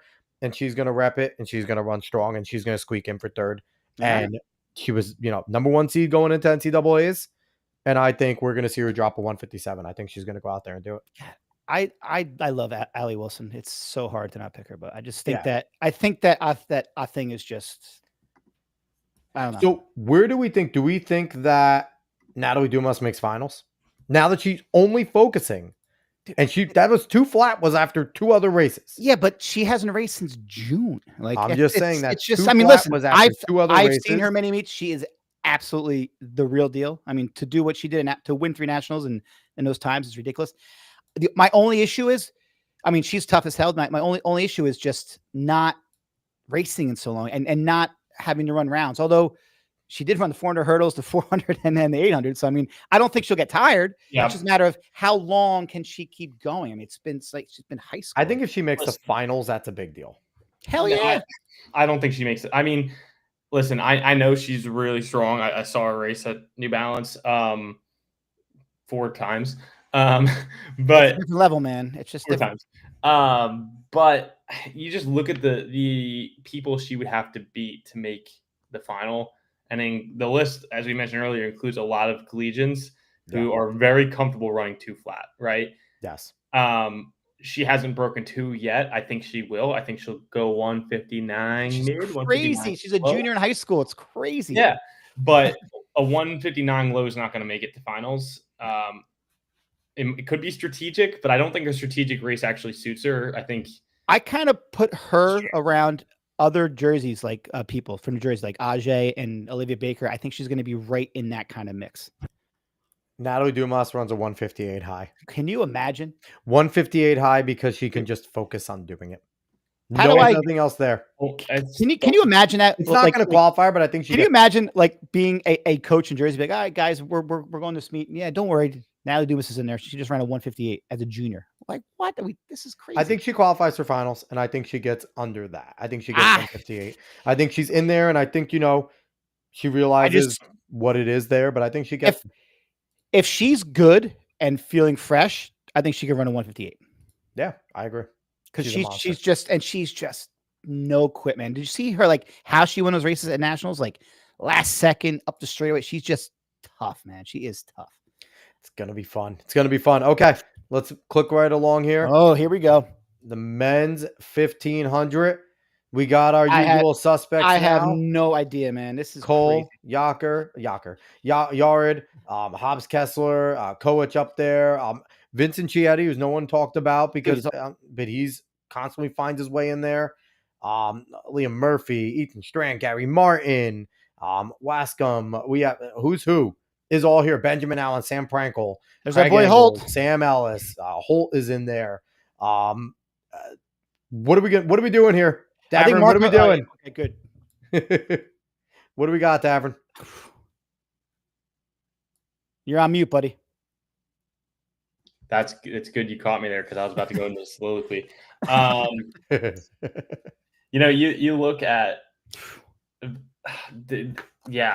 what are we doing? I don't know. What are we doing? I was going to start with Vincent Chisetti, but realistically, I just think he's a really talented kid. He's got grit. Awesome. It's just this field is the most stacked 1500 meter field in potentially history, U.S. history. I'd say the most tested field too, because definitely the most depth. It's not like we have a bunch of top guys who have just been top in the United States. We have a bunch of top guys who walk into major meets, Diamond League meets, and expect to win. Yeah, which is something we haven't been able to say ever. Maybe at this distance, like consistently, right? Think about it. 3, 4, 5 guys. It's wild. I mean, how many times have we had? There were the NCAA record holder has a great shot of making team. I don't think Liam Murphy has a chance, and I love him, but I really don't. No, I'm sorry. Was it him or Dolan who has the record? Liam Murphy has the NCAA record, right? And then Marco was like right there, right? Marco's number 2 or 3, right? 2 or 3. He might have got bumped by Ethan Strand. I can't remember off the top of my head. I mean, but think about it, like crazy. I mean, but we're not even considering these college guys, and like there's like Murphy's a stud, Strand's a stud, Gary Martin's a stud, like but they're not even. We don't see them at that level yet. Well, yeah, because so you have NCAA number 1. Or NCAA number 1 all time, Liam Murphy. NCAA number 2 all time, Ethan Strand. NCAA number 4 all time, Gary Martin. Marco was in this race. He scratched it. He's running. He's just going 5K. 5K. Yeah, he's just going 5K. And so, I mean, great choice by Marco because he has a much better chance of making that team. Yeah. Yes. Especially if it's strategic, which it very well could be with the amount of guys that are doubling back from the 10K. Yep. So I think you look at this 1500 field, you kind of have to digest it in kind of pieces. I think you have the big three: Cole Hawker, Yard Naguse, and Hobbs Kessler. Out of those three, I think the most susceptible is Cole Hawker. He's raced a lot. I don't think he hasn't looked as sharp this year. He hasn't looked as sharp. He has a lot of strength, though. We've seen him run a couple of 5Ks. He's run especially indoors. Yeah. Indoors, he ran 12:56, Yeah. 12:57. And I mean, and he almost beat Grant for the American record in the 3K. Exactly. So, but on top of that, in outdoor, he's been outkicked a good amount, which is his strength. He has not finished as strong as he has. I think he's stronger, and he hasn't quite got in that speed yet. But again, I think that's we're at that point now. The concerning part is that this is very likely going to be a somewhat strategic race. Yes. Luckily for Cole, he has that strength where if he needs to run a 54, 53, 51 last lap, he can. But if you have 7 guys in there with 200 to go, I think he's in trouble, especially when you look at those collegians, specifically Liam Murphy. He had a bad NCAA meet, I know. But Liam Murphy and Ethan Strand, I think, are the most dangerous in the last 300 meters of that race if they're in it still. Liam Murphy we've seen him win race after race after race with his kicks. Ethan Strand, we've seen him win on that combination of strength and speed. Mm-hmm. Ethan Strand is arguably the next great American talent at this distance. I think this is where he takes that step up. So I'm going to go Yard. I'm going to go Hobbs. I think Hobbs has been discounted. I think Hobbs is disrespected. I think Hobbs is coming out to prove that he's one of the best in the world. I'm happy he's only going 15 as well. But Hobbs probably, hey guys, remember me? The guy who qualified in the 8 and the 15 for the Olympics? For finals. Both finals, not finals. In finals. He was 5th place in the Olympics in this event. Like, yeah. I mean, like, he's right there. But it's crazy to me. Like, this is like the fact that you have all these great college kids and they're not, it's great. Like, I gotta go. Who's your number 3 real quick, Davern? Liam Murphy over Ethan. Liam Murphy. Okay. Go ahead, Dave. I mean, boring, but I have to go chalk. I mean, until I see, because I'm not really worried about Hobbs and Yard. I do kind of see Cole, but until he doesn't make it, it's so hard to like say he's not going to make it. I mean, he is the Olympic champion. And he's not running terrible. Like he's still 3. What is it? I'm sure he's gone under 330, right? This season. Yeah, he's gone 329, I believe. Right, 329. We didn't even mention the NCAA champ. I know. Nathan Green. We haven't even mentioned him, which is wild. So, and listen, I love Gary Martin. I've loved him since high school, and he's he's progressing well. So, and then you got Loxam in there, who's like this is crazy. And it is. Like, and, you got Sam Prankle. But here's the thing: you have Sam Prankle hanging there, who's a threat. You have Ben Allen, who's been running really well for Empire Elite. How many times have we had like this many people under 335? I don't know. It's crazy that 335 used to be like the golden number for an elite race, and you would win U.S. Nationals running 335 almost every other time. Like it's a good time. It's just not anymore. So I truly look at this in such a similar way to the 800, where you are. If you're Cole, you're Yard, you're Hobbs, you're looking at each other, going, "Let's not mess around, guys." Like you said, John. There are 5 or 6 guys that if we are going 335, 334. Any 3 of us could lose. Right now, we've seen Yard can fight. He's fast. He's explosive at the end. Kessler's tough as nails. Those guys lost when it went out slow at Grand Slam. And the thing is, for me, again, I'm looking at it, and we 3 are the cream of the crop. We're all sub 330 guys. Let's not mess around. Let's go 331. And if somebody can get there, so be it, right? Because they're all in that shape. All 3 of them are in 331, 330 shape. Sure. So there's probably like 10 guys that are in 332 shape there. That's the thing. Why mess around? Why let these guys have a sniff? That's where my mentality is. And that's where I think that's the championship race mentality's fallen off a lot for America. I think if anyone takes Americans race now, it's very different. They run because these guys know if Cole, Yard, and Hobbs are on, all 3 of them know they have a chance at a world record, not an American record, a world record. They all have that talent. So I think Yard would be the one who would take it. that kind of seems to like I think when Hobbs wins. he could. I think Hobbs wins. I think Hobbs wins. I Okay. think Yared's in, and I think it's crazy, but I can see Ethan Strand Man, taking okay. that third. If they Listen, let, I see them messing around a little. I see this going I 333, just can't 334. not pick the Olympic champion who's I still agree. running well. Like he's not like he's running like 340s, Which you is know, crazy, Davern. We both left him off, and I think that's insane. We just left off but the that's how great Olympic that gold this, medalist of one of the greatest 1500s of all time. but listen, that's how great that we are now in this It's event. Like it's insane. crazy. Like if we talked about this 4 years ago, we'd be like, All it to would have lose been to easy. Jakob It would have been and Josh Kerr. Yeah, Anyway, There's a lot of guys. like an idiot. all right, it's crazy. Okay, let's move on to the ladies now. We are going to jump here. Lock. Boom. So we have. I'm sorry. We'll Lock. talk about Nikki in a second. Sinclair Johnson, There we baby. go. The American world record holder in the mile, just dethroned Nikki for the ladies. And she is running as good as she's ever ran. We knew she was going to run fast after her blazing fast 1K. Well, And after she was on this show, we're like, that's after it. she honestly, after she was on the show, everything clicked. I'm not gonna lie. Talking in ovals is the key to success. We take a lot of credit for her American record, but so this one right This here, is a great field too, man. you're gonna see Sinclair and Nikki go to war. Really, Emily's gonna be there, but I think Sinclair is on cloud 9 with her confidence. Nikki never lacks confidence. Ooh. Davern, what do you got? You know, I was surprised to not see Shelby Houlihan enter this field. Me too. Agreed. And I think it's a good choice for her running the 5K instead. I think that 5K distance is going to suit her a lot better at her age. Agreed. So a good choice there. But yeah, this is going to be a tough one. I think you're going to have one person not make this team who really deserves to be on this team. Yep. And so my top 4, I'll give my top 4, then I'll narrow it to top 3, would be Nikki, Emily McKay, Heather McLean, Sinclair Johnson. I like Heather. Emily McKay and Heather McLean have both undergone coaching changes very recently. Well, so is Sinclair. Sinclair, it's her fiance, but this is very recent that she changed as well, and that springboarded her. Yeah. And so I think you have to take Nikki. They've just been the cream of the crop in terms of American distance 1500 meter running recently. And then based on what Sinclair ran and how she was 3rd in the race or 4th, but Fourth, ended up finishing 4th. But her 1K was also great too. I mean, she lost to Wiley, the American, but she was like 3rd or 4th there too, running like a 232 or something like that. Yeah.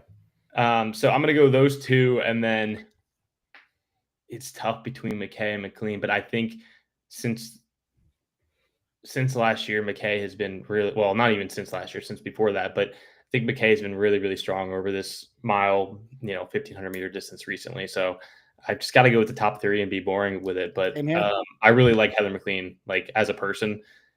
So I really hope she does make it. But those would be my top 3. I'm going with the same one. I'm going chalk, but I think it goes Sinclair, Nikki, Emily in a very close race. I think they're all there, and then it's just going to be. I just think Sinclair is she's feeling herself. She's feeling really good. I mean, we had her on about 4 weeks ago. Yeah, it's a month now. And like you could just tell then that her mind was clear. She was super confident in where she is in her training, how her body's feeling. So again, it might be biased because I've spoken to her, but she's backed it up with the American record. So, I mean, I'm going Sinclair, Nikki. I'm with you between Emily and Heather. I'm going to go Heather McLean. Get third. I think this is going to be a fast race because Nikki doesn't run anything but fast, and Sinclair feels good. And talking to think Sinclair, she doesn't leave anything for a chance. I think Sinclair doesn't leave anything a chance. So I think you're going to see, Sinclair and Nikki from the jump, just going at it, and with confidence. So I think they're locks. I also like Heather as well, but I don't. Emily obviously has run a race quality wise right there with the other 2, where we need to see Heather get into that 156, 157 realm. So it's tough it is tough, and this is the race to do it because I think they're going to run. I think the winning time is going to be 156, 157. It's going to be a fast race. You mean So- three? You mean three? Three. Sorry, three. Jesus I Christ. like Helen too. I'm so afraid to say her last name that I'm not even trying to say it. I'm gonna go chalk as well with Heather nipping at their buds. I think that's gonna be interesting. Now, interestingly enough, too, real quick, there's an interesting name as I scroll down here. I know it's far down, but a Sadie Englehart's in the race, another high schooler there. Yeah. That's going to be exciting. It to is. see. I mean, now again, I don't think she's going to be a major factor, but awesome that she's there. Yeah, man, it's great. So just had to give a shout out as many high schoolers as we can because they deserve it. So let's keep moving right along here. And we are going to jump into the men's 5K. Whoa. Okay. Another one. Who is Cole running both? Cole's running both. So we have, let's do some names real quick. Grant Fisher, Nico Young, Graham Blanks, Cooper Cheer, Cole, Kincaid. Wow. Nuhr is going to be there. Parker Wolf, Olin Hacker, Marco's there. Drew Hunter's racing. I mean, Gary Martin is doubling. Prankel's doubling. Honestly, wow. I like how you just gave up on Abdi Nur's name. I just said name. I'm not saying the full thing. I know, but no. Abdi's good, man. Abdi's good. This dude, I don't know. I don't think this is going to be as much of a cakewalk as people think it's going to be. Davern, what you got? Well, really, the problem is that a lot of the guys from your top few are going to be doubling back. Grant Fisher's doubling back. I believe Graham Blanks is doubling back as well. So is Cole Hocker, right? Or is doubling back? I would have to check on. Is the 5 first or the 15? The 10. Well, the 10 and the 15 will be first. Gotcha. So it goes 10 early on, 5K later. People doubling: Grant, Graham, Will, Kincaid, Nico, Muhammad's doubling, Cole, and I believe. Well, I mean, in the 10K. Oh, the 10K doublers. We know Cole from the other one, but that's it. Those group in because Drew Hunter scratched. Here's a question: going to double. What do you guys think is a harder double? The 15 with all the rounds, or the 10? The 10 5K. 10-5. I mean, they have the distance. They have 2 days in between. These guys are capable of flushing that out. But the 10K, it's like, but what is there, like 5 days in between? The 10 and the 5? No, the 10's on Thursday, the 5's on Sunday. Okay. That's right. I mean, that 10 is probably going to be a little bit slower than we're expecting. So maybe the 15 rounds are a little bit harder, but I mean, they run the 15 strategically too. I mean, there's one lap, right? Wow, this is a tough one to call, man. So I think so here's the other factor. So there's the factor that you have your top 3 who are the big 3 again, all doubling back. Your next factor is that they're running at 1:40 p.m. local time. It's going to be in the mid 80s. It's going to be hot. It's going to be hot. Thank God for Pacific to Eastern time zones for TV windows. So that's going to be fun for these boys. But your big 3 for a reason. I mean, but like Cole should be, I think, big 4. I mean, after what he did indoors. I agree, except for the fact that Grant Fisher and Graham Blanks are the only 2 Americans in history to run sub 1250 twice. Right. Nico That's Young, a big jump. 57 mid 50s. Graham Blanks did it in like back-to-back weeks, right? Graham Blanks did it. I think it was like one back-to-back weeks. I'm pretty sure they were like 1 week apart because him and Nico. It was like 10 days or something. It was him and Nico, but Nico still broke 13, but like couldn't come back as under 1250 again in that second meet. Well, Nico ran that US number 2 all time, 1245, and then came back around like a 1251, and then no one was talking about Nico, even though he ran like the same exact double that Graham had run. Right. But those big 3 are they're going to be really tough to beat. I think even with Cole Hocker's speed, I don't see Graham or Grant messing around. Maybe not even so much Grant. Maybe Grant will mess around a little bit more because we know he's more proven. And he's a 348 miler now. So it's like he's what he's done this season. I feel like he's really sharpened up any style of race. Like he can go now. He can wait and kick. He can go early. I feel like he's really fine tuning that 348 to me told me that he is.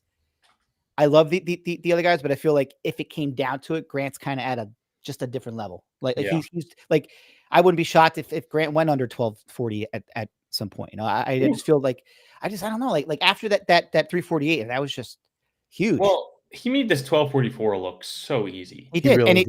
he was running like he had lapped runners that he was running around. It was crazy. I was yelling at the lap runners to get the hell out of his way on screen. I was pissed. But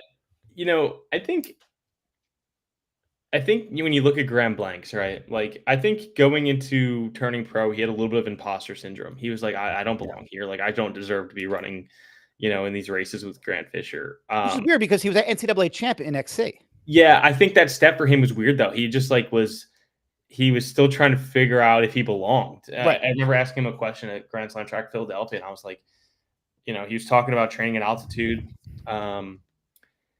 And I was like, he was going to Park City. I was like, oh, you're going to train with Grant because Grant Fisher's out there. He said, well, I don't really know. Like, if, Grant Fisher invites me to, then sure. But like, I don't really have the authority or like the stance to do it. I'm like, dude, like you're an Olympian. I didn't say this, but I'm like thinking like, you're an Olympian, dude. Like you can ask a fellow Olympian if they want to do a run together. Like, you know what I mean? I feel like he really was more of an XC guy, but he's kind of found himself on the track. Like he was very confident when it came to cross country, but now he's kind of found himself on the like, wow, like I ran back to back sub 1250s. So I think he's kind of making that transition where he feels comfortable on the track or on the course. So I think he's very comfortable over this 5K distance right now, as proven by his time. I think he's going to be a better strength runner eventually. His form is immaculate, right? Like I think when we get him in more 10Ks and we start getting him into the roads like later on in his career, and he's talked about that's what I'm thinking. I'm thinking he's our next future marathoner. He's our next future. Like I know Nico's there and stuff right now, but I think we're going to see some ridiculous things out of him. He's our next Connor Mance. 6-7 years. Yeah, Connor Mance. In 6-7 years, I think he's going to be doing stuff that we're going to see ridiculous things out of him on, half marathon. I hope so. But yeah, to answer your question, I think the only other one on here that we haven't talked about, and we're crazy for not talking about it because he made the Olympic team last year, Abdi Nur. Yes. Could 1,010% be in the mix. Absolutely. And could steal a top 3 spot. And it's not stealing. He deserves it. He's Olympian. I'm going to say Marco Langen gets top 6. I think that's fair. Legitimately. I think Marco's going to run out of his mind just because like he's like a rabid dog. He sees, he wants, he goes. And if you don't follow him, people, he's one of the greatest follows on Strava that is out there. He just don't care. He tells it how it is. And if you don't like it, tough. So are you going, Davern, are you going to go scratch for your top 3? I have to. I just have to based on what they've done. I want to put Cole in there. I just don't know where I would put him over those 3 guys. And I just can't. I mean, but Cole Hocker's damn good, man. Holy cow. Where I agree with this is those 3 are going to let their hair down because they're going to be done with the 10. And now they don't have to worry about holding anything back, reserving. So I think that they are, again, I've said there's a theme, but it's a weird theme because Americans can do this now because they run world-class times. These 3 know that there's nobody there ready to go sub 1250 besides them, right? That if they run a 1253, they're still going to win by steps. I'm curious what the meet record is there. I can't imagine it's under 13.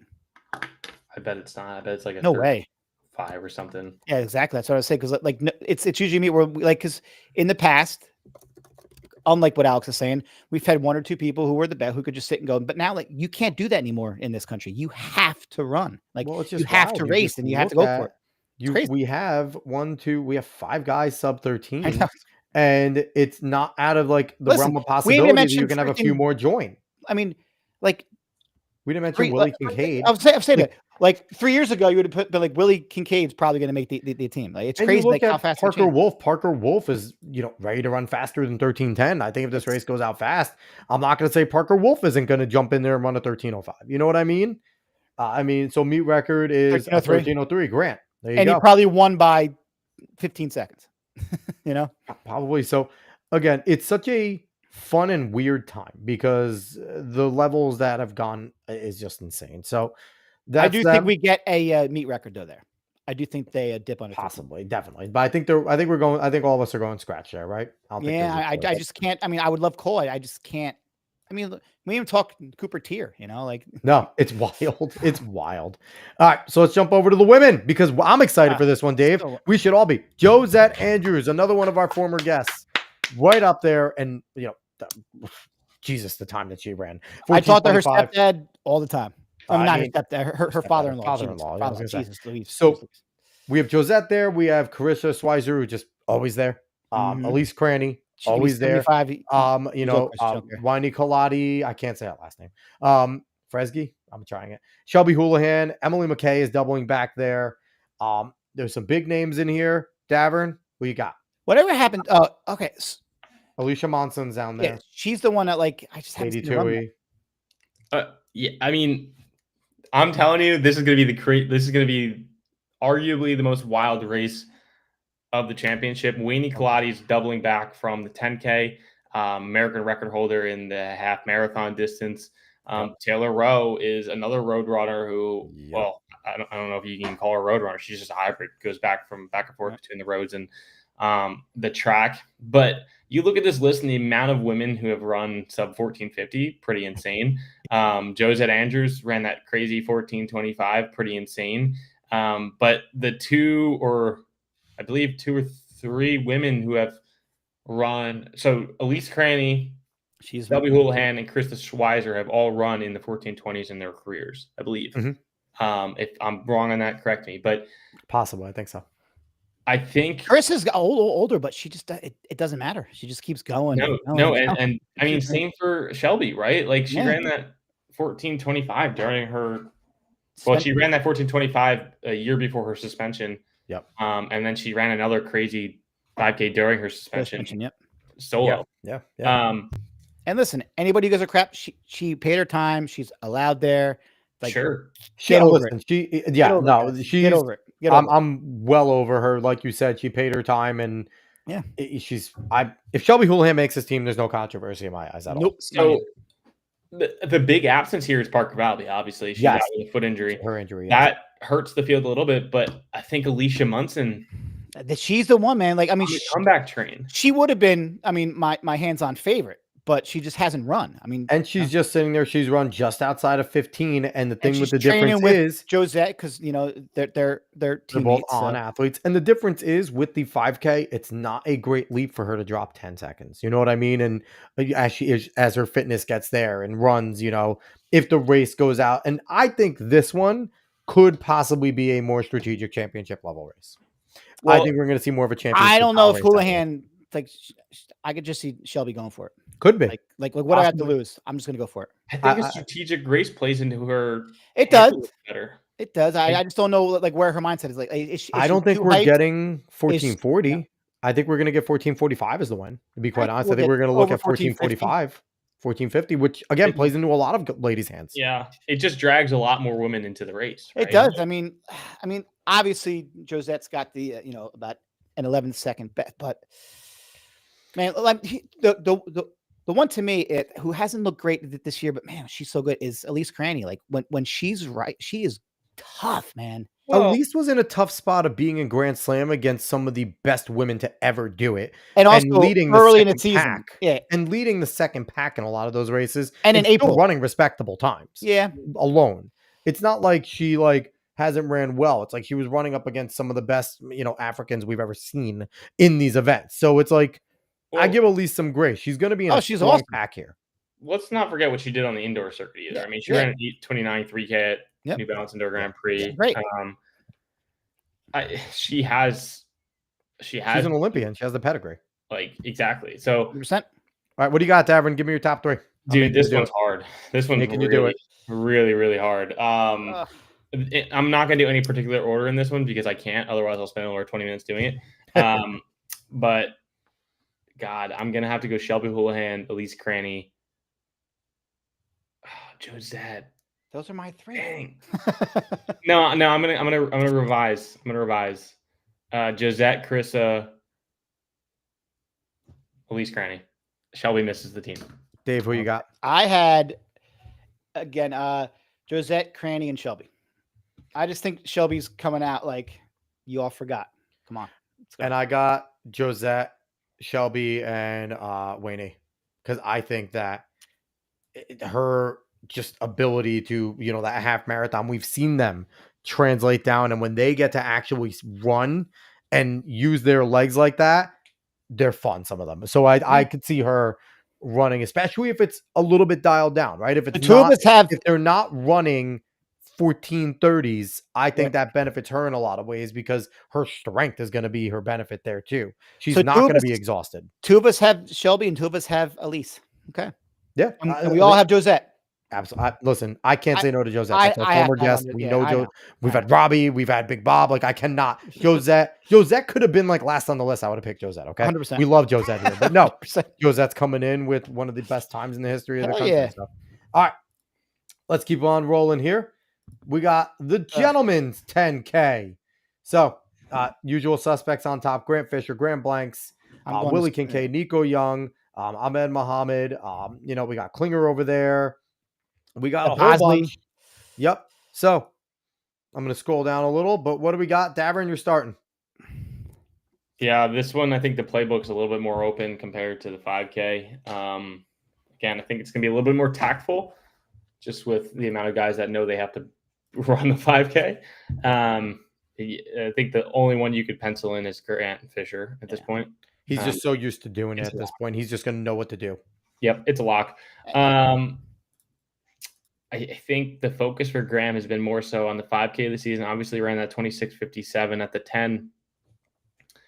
Nico has run 26:58, but there are a lot of men in the mix. I mean, I'm gonna Kincaid's under 27. Yeah, I have a hard time picking Kincaid based Me on too.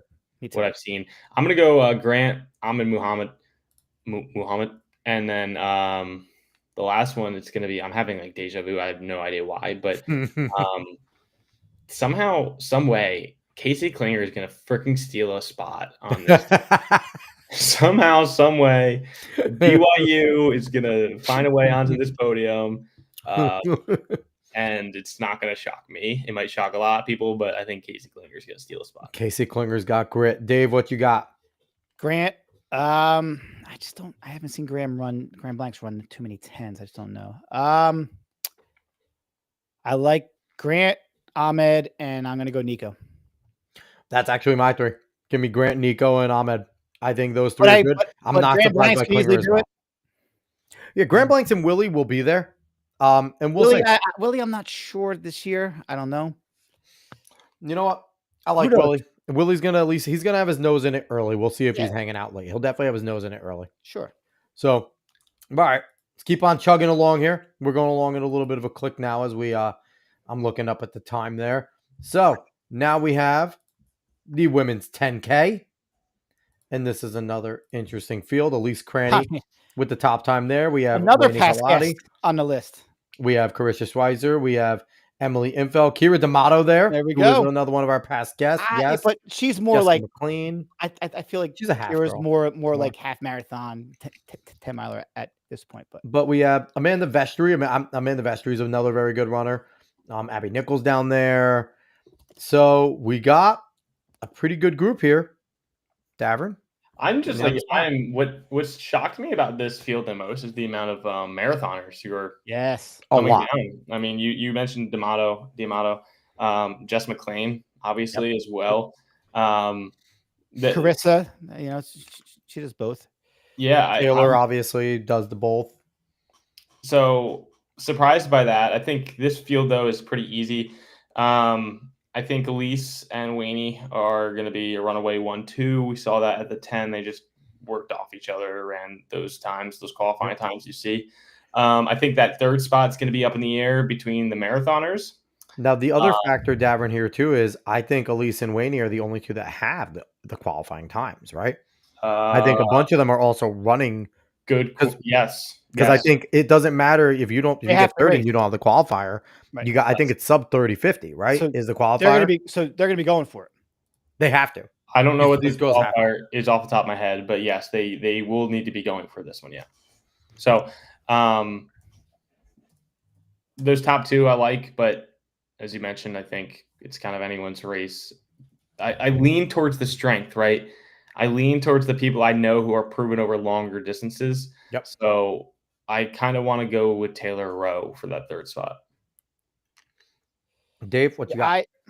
I'm going to lean towards Elise because it's like we said, she's probably the most track savvy. They used to be in like not roads, used to kind of competing on the actual track. Wrong thing. Hold on. I got to the this is the qualifications. I was looking them up here.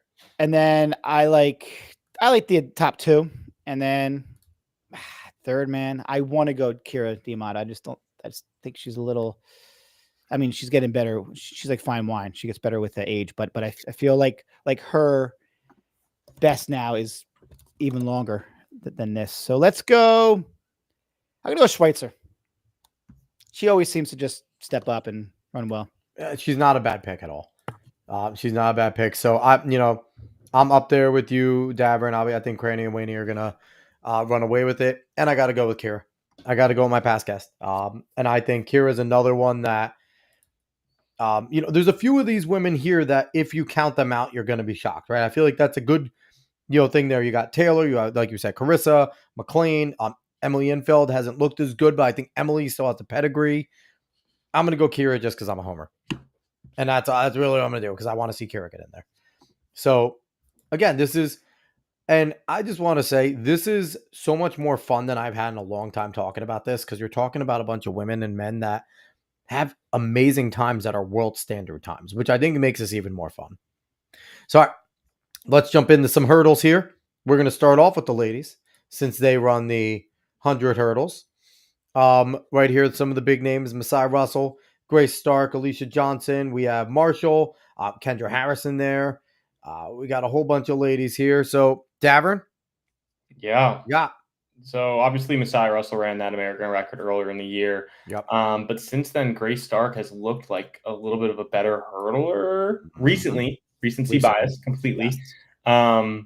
But coming into races, recency bias is big because it talks about form. Yes, absolutely. I'm going to ride with Masai Russell.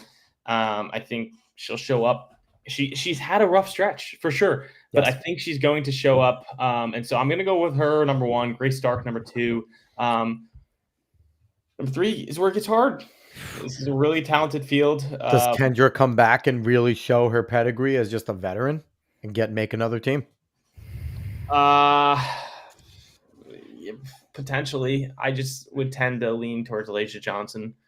But I don't think that's a shoe-in at all. Like, I think this field could go a number of ways. I think Christina Clemens could steal a spot. I don't even want to say steal a spot. She can get a spot. I think you could see the collegian Aaliyah McCormick surprise some people. I'm not saying top three. I'm saying, she could surprise some people and be in the mix in the final. Yep. So my top two are pretty deadlocked. I lean towards Alicia Johnson just because, I don't know. I don't know why I'm leaning that way. It's just where my head's going. But all right. Sometimes you got to trust your gut. So, you do. Absolutely.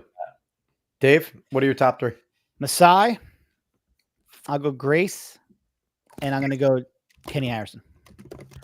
I'm up there with Masai and Grace. And I like Alicia Johnson. I think, it's going scratch there.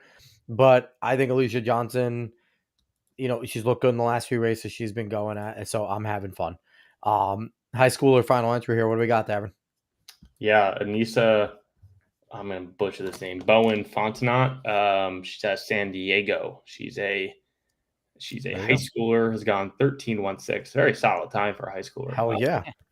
She's actually gone faster than that, but for the USATF standards, they only accept certain marks, obviously, that get up to world standard, whatever. But I believe she has run faster. That's a ton of fun, so I love it. All right, so yeah, I think we're all in pretty much agreement, and it's going to be Masai and Grace, and that third spot's up for grabs. So it's kind of that's where the crapshoot comes. Yeah. Let's jump over to the men, and the men's going to be interesting in the 110s. Man, got Grant Holloway, Cordell Tinch, Freddie Crittenden, Daniel Roberts, Trey Cunningham, on fire, Dylan Beard, a lot of good names over here. So Davern, starting with you, dude. What do you got, homie? I know I said what did I say? The women's 5K. I don't remember what event I said on the women's side. On the men's side, this is going to be the hardest team to make on the men's side. The gauntlet right here, hands down. Because Grant's kind of Grant almost feels like he's a little gettable, even though he might not be when it matters. But he's, he hasn't been as dominant this season. The problem with this field is that any of the 8 men who make the final could podium. Yep. At Worlds, like legitimately, United States. This is the United States' best event from top to bottom. The depth we have in this event is just hard to even comprehend. Sure. Any given week, you put these 8 men in a race, any of the men can win. Grant Holloway, you're right, has looked gettable. 9 guys under 13-1. I just counted 9 guys under 13-1. That is a stupid number. Yes, and the amount of guys who have run under 13 is stupid. 4 Yes. guys under 13 in the past 365 days. Plus Trey Cunningham ran that 13 flat. Dylan Beard, Walmart Beard ran That guy's 13 awesome. too. Yep. And so when you look at that field, you have a collegian, Jacoby Tharp, Auburn, 1305. He's in the mix for me. My top 3 going into it. I have this written down somewhere. It's in my notes somewhere. I don't know where it is specifically, but I have Trey Cunningham, Cordell Tinch, Jacoby Tharp. Oh, okay. I got to go Grant. I mean, until he doesn't win. But I got Tinch and I got Trey. Tinch is my D2 guy, man. He's just like the fact that he came out of Pittsburgh State, right? And just, just like, I just love those stories. And he's just a tall, I still think he's figuring out how to get the most out of his body in that race. Cause I feel like his start, but I think he just gets better and better. And Trey Cunningham, he's just been on fire. I think he is the new Devin Allen. He's the new Devin Allen. I think Trey's better than Devin Allen, but I don't know, man. Devin was good. But I see Trey dipping under 13 and making this team. But I think Tinch beats Holloway. I think Tinch gets Graham in this race, and I think Trey. Forgetting Freddie too and Roberts. Like, man, this is stacked. Jesus, yeah, it's wild. Like you can't go wrong. But yeah, I like Trey because I think also you see what Trey has been doing in the Diamond League, and that is Trey has been amazing in the Diamond League. Yeah. So I think that is going to propel him to have the confidence to really get in there. I think he knows he belongs now, 100%. Sure. But I think Tinch gets Holloway, and I think we really start to see this head-to-head start to get one way again. I think we're going to start to see it go one way. I love Grant Holloway. He's been so good. He's been amazing for the sport. Amazing for the sport. The amazing hurdler. I think Cordell Tinch is going to start to now. I still think Grant's consistently win. But that's just me. I think trends going that way. All right. 400-meter hurdle time. Woo! Okay. So this is the gentleman, Rye Benjamin, Craig Allen. This is as easy as it was for the girls 400. For the 400. Robinson, Caleb Dean, Bassett. We got a whole bunch of names here. Davern, what you got? Well, yeah, Rye has got to be your pencil in, right? I mean, 100%. If you don't pencil him in, I don't know quite what you're thinking. Does Rye have the bye? Did he win Worlds in 2023? I don't think. I don't remember. I don't remember. I don't think he did. I know he won the Olympics, but I don't think he won the Worlds. I don't think he. I don't either. It seems so long ago. JQ Scott out of Texas A&M. I really like him to make a little bit of noise. Was the runner-up NCAA behind Nathaniel Ezekiel, who obviously represents I don't know. Nigeria. Could be wrong. That might be wrong, so don't quote me on that. But yeah, so I'm gonna take Rye as my number 1. I won't put JQ as my number 2, or even maybe my number 3. I'm gonna go Rye, Christopher Robinson, and then I like Caleb Dean a lot. I like Caleb Dean too, but I also like Craig Allen and Trevor Bassett. Agreed. It's hard. I'm gonna go fun here though. I'm gonna go Rye. I'm gonna go JQ, and then I'm gonna go. I'll go Trevor Bassett. I like it, Dave. What you got? I'm going Rye. I'm gonna go Allen just because he's just been doing it for a while, and he's always like just. So, I mean, he's never winning races, but he's always, you kind of know what you're going to get from him. And I think that'll be enough. And I'm going Bassett. Give me Rye, give me Caleb Dean, and give me Christopher Robinson. All right. But again, as we say that, like Rye is the lock. And then after that, it's wide open. It's hard to be wrong, right? Because any of those guys can easily go and get in. And this is another really deep event for us, right? Let's just be freaking grateful that we're not running the 300 hurdles, please. Oh, God. So yeah. So stupid. All right. We're going to jump over. Well, what do you got? What do you got, Johnny? Actually, I don't have anything. Sorry. Okay. You don't have anything? You always have something. You're the man. I thought I did. I don't. So let's go over to the ladies 400-meter hurdles, which feels very weird this year. There is a name missing. Sydney McLaughlin-Lavaux is not competing, and that blows the field wide open. Oh, it's wide open now. Anna Cockrell is our top time here with the 51.87 talented woman herself, Jasmine Jones, Dalilah Muhammad with the chance to make another She's team. been running well, man. You got Garrett, you got Cassandra Tate. There's some names here. So, Davern, in a wide open field now. What you got? Yeah, there's definitely a few names missing, including Rachel Glenn. Yes. There was a bit of a shock to not see her in any of the fields, not in the high jump field, not in this field. Isn't it crazy that like Natalie Dumas would be like right there at 55 from what she ran at high school nationals? Do they run a different height? No, same height, I believe. I believe it's the same height for maybe it's a little bit lower. I mean, I don't know if it's much different. No, it's all the way height. It's the same height. It's all the way down in because it's the same as steeple height. Yeah, in high school, it's as low as the hurdles go. That's the girls 400. Well, then my answer is pretty simple. Actually, that doesn't make my answer any more simple. Anna Cockrell, pencil her in. Jasmine Jones has been really good this year. Pencil her in.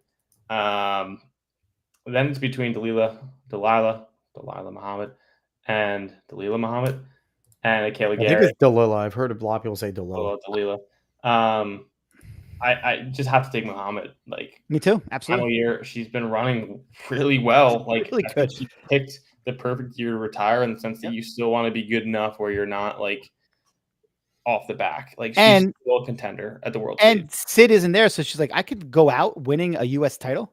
Yeah, like sure. To me, I got scratch here. Cockrell, Jones, but I think Dalilah's going to win it. I just think that she's just like I don't know, because she has nothing to lose. Like, there's no pressure on her whatsoever. She's retiring. Just go for it. I think she's just enjoying all this, and she's going to go out there, and I think she's going to win. For whatever reason, she beat Anna, I think, 2 weeks ago. For whatever reason, Cassandra Tate, that is just, I think she has an outside chance. Sure. I like Cockrell. I like Jones. I think Cassandra Tate possibly ends Dalilah Muhammad's American career. I think Dalilah will finish up her Diamond League races if she's qualified. I think she's running maybe one or two more. But those are my three. Cockrell, Jones, and Tate. And it's hard because I like Dalilah a lot. But I think Cassandra Tate has the ability. I know right there she's the 54.66 is far cry, right? But I don't know. It's something I like about just the way Cassandra's been running. And I hate to say it. I like Dalilah. I think she's been so good. I loved watching her pre-Sid be the premier cream of the crop, world record holder. But I think she might end her U.S. career, which is sad. I hate saying it, damn it. But we're doing it. All right. Jumping in to the steeplechase. I want to do a little more lightning because it's already 2 hours. We've been here for a while. So in the steeplechase men, Kenneth Rooks is there. Wilkinson's right there. Updike, Hamilton, Corrigan, Rodich, which is crazy to see Rodich that deep down. I'm not going to lie. But a whole bunch of names here. If we scroll down, a lot of talented people. But Evan Yeager there. Keter's there. But it's weird. Just, again, you look at this, but the top group is apart from everyone, right? Your Wilkinson and Rooks are apart from everyone. Updike, Hamilton, Corrigan. Like, there's a group of them that are right there, right around 8:15 and below. Crazy to think we are there. Davern, what you got? Yeah, I believe the world standard was 8:16 or right around 8:15, 8:16, 8:14. But regardless, we have a ton of men who have run the world standard to this point. You got to go Kenneth Rooks based on what he did last year. I mean, the most surprising Olympic medalist in U.S. track and field history. Somehow wins a medal, runs, he's run 8:06. He's just far and away the most, I don't want to say dominant because that's not the right word, but the most just, I don't know, reliable option here in this event. And what's crazy about it is when Evan started to drop off a little, when Evan Yeager came off, me thinking personally going, okay, what are we going to do? Like, it's going to be a long time before the Americans really can compete at the world stage. We'll have good runners, but not because Evan was there. Evan was there competing with everyone, running fast, obviously, Olympic medalist. Yeah. And then boom, Kenneth Brooks comes in. Like, oh, okay, we're just gonna go win things. It's funny Like, because what the hell? you always had Evan and you had Hillary Bohr. And then it was Yeah, like kind of those like, were our two reliable guys. those Yeah. are our two guys who made it every year. Now, like you don't see either one of them. It's cool. I mean, it's sad because like I loved Evan Hillary Yeager. Bohr not being on the list at all is weird. Evan Yeager was like one of my favorite athletes, of all time. But I just don't think I just haven't seen him race enough, and he's getting older. So It's nice I got to to see him go. in there. I got to go Rooks, Wilkinson, and I'm going to go Rodich. What do you think, Davern? Definitely taking Rooks. I'm gonna go with BYU 1-2. You gotta go James Corrigan. I was kind of a doubter of James Corrigan after the Olympics. Not that he didn't deserve to be there. He ran the Olympic standard by himself at UPenn, which is crazy. That was awesome. Yeah. So I'm gonna go with the BYU 1-2. I think he proved it again for me at NCAA's. I didn't think he stood a chance of winning that race, and then he took off. His last 400, I was in the stadium. I looked down because I was doing social media. I looked down and I was like, oh, he's like, I looked up, when he took the bell and he was like 15, 20 meters back. I was like, oh, he doesn't stand a chance. I looked up again with 100 meters to go and he's leading. I'm like, what happened? What did that mean? So insane last lap there. I think it was like a 53 or something, which over 5 barriers, insanity. Wild. Yep.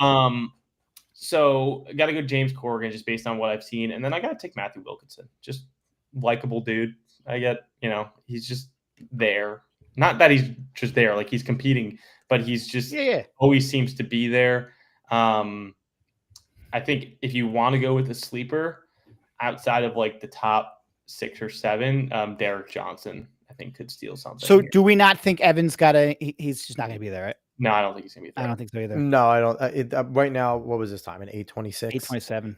Is where he's hanging out, 8:27, and he just doesn't have the same pop. But same thing with like Bernard Keeter. Bernard Keeter was always a guy that was up there in a factor. I just think right now they don't have, you got to be 8:15 shape. It's wild, like it's crazy to look at. But yeah, I'm with you guys with Kenneth Brooks and Wilkinson, and Corrigan was up there for me. I do like Duncan Hamilton though. I'm gonna go Duncan probably as my third. All right. I like Brooks, Wilkinson, and I like Duncan Hamilton. So that's that group. Let's head over to the ladies. I will admit now I am not very well versed in this event, so I really don't know. So I'm gonna have to lean on easy Johnny here. Come on, this one's easy. I always think the women's field is more known than the men's field in this event. It is. I just don't follow the steeple as much as I should. Well, so we have a number of characters. Obviously, Lexi Holiday, Lowry, NCAA champ NCAA runner-up ran 9:08. Obviously, Doris Lemnele ran 8:57 or whatever. Wild. So Lexi Holiday, I'm gonna have to take her. Well, I'll run through the list real quick. Obviously, Valerie Constantine is a proven vet here. Courtney Wayman, sub 15-minute 5K runner. Specializes in the steeplechase, trains with that BYU group under Coach. Help me. Dieter, is it? Taylor, Coach Taylor. Diljeet Taylor. Diljeet Taylor. Diljeet, that's it. Coach trains under Coach Taylor. And so she's obviously going to be in the mix, made the Olympic team last year as well. Angelina Napoleon was third at NCAA's behind Lexi. 9:10 was a huge breakthrough race for her. That was like a 8-12 second PR somewhere in there. 9:10's no joke. Like that's that is cruising time. To me, not now. Would you say 9 minutes is equivalent to like eight minutes for the men? No. I would say 9 minutes is equivalent to like 15. Yeah. That feels 8:14 somewhere in there. Somewhere. All right. And then the last one, I mean, you have to mention her because she's really, really good, is Olivia Markovic, former Notre Dame athlete, right? Obviously, with Notre Dame. Does that sound right? More. I think those are your big names right there. Jennings will mix it up as well, as will Kaylee Mitchell. But I think for me, I'm gonna go Constantine. She's just a proven vet. It's been around the block. Yep. Yes. Wayman, and then Lexi Holiday. I'm just gonna go chalk. You're gonna go chalk. See, I like Lexi. I think Lexi's my pick to win. I think Lexi's gonna win the race. Because I think sometimes all that collegiate running hurts the legs, but sometimes it keeps you fresh and keeps you competing and keeps you in race mode. I think she's in race mode. So I like Lexi a lot. I like Valerie. And I mean, it's hard to bet against Courtney, but I also like Olivia. So I'm actually going to go Lexi. I'm going to go Lexi, Valerie, and Olivia. Okay. Those are my three that make the team. Because I think the steeple too is also just incredibly interesting. Where and John, you obviously were a steeple runner in college and stuff. So it's like if your legs are heavy and you're not feeling it and your form's not good, that destroys a whole race, right? Like you need to feel it and your legs need to feel light. You need to be going over those barriers well. And I ran like 3 steeples. It is rough, man. It's a mental game as much as it is physical. So it's like that's where I'm saying that. Hot take here, though, they need to raise the barrier for women. The barrier should not be at 30 inches. It should be at 33. I think the 30 inches almost makes it too easy for the women in this event, especially for tall women like Doris Lemnelay. It's too easy. She's literally stepping over that thing. And so I think in some aspects, it's a little different from the men's race, where the men's race is more of a war of attrition. The women's race can be more of a not a sit and kick, but more of a, just cruise, just kind of go out and cruise. More of a championship style race. Yeah, it's more. Yeah. So we'll see. I mean, again, steeplechase could be more strategic. It could also just be a blowout, and they could be spread out like you see on the world stage sometimes. So I don't know. Crapshoot there. Crapshoot. So I'm going to admittedly we're going to go into the realm of field, which I'm not as well versed in. Davern, I don't know how much more you've gotten versed in as being with Flo, but we're jumping into the men's high jump. Shelby McEwen over here, Elijah Kasiba, you have Snowden, Trope, Wilson. So again, I'm not super well versed.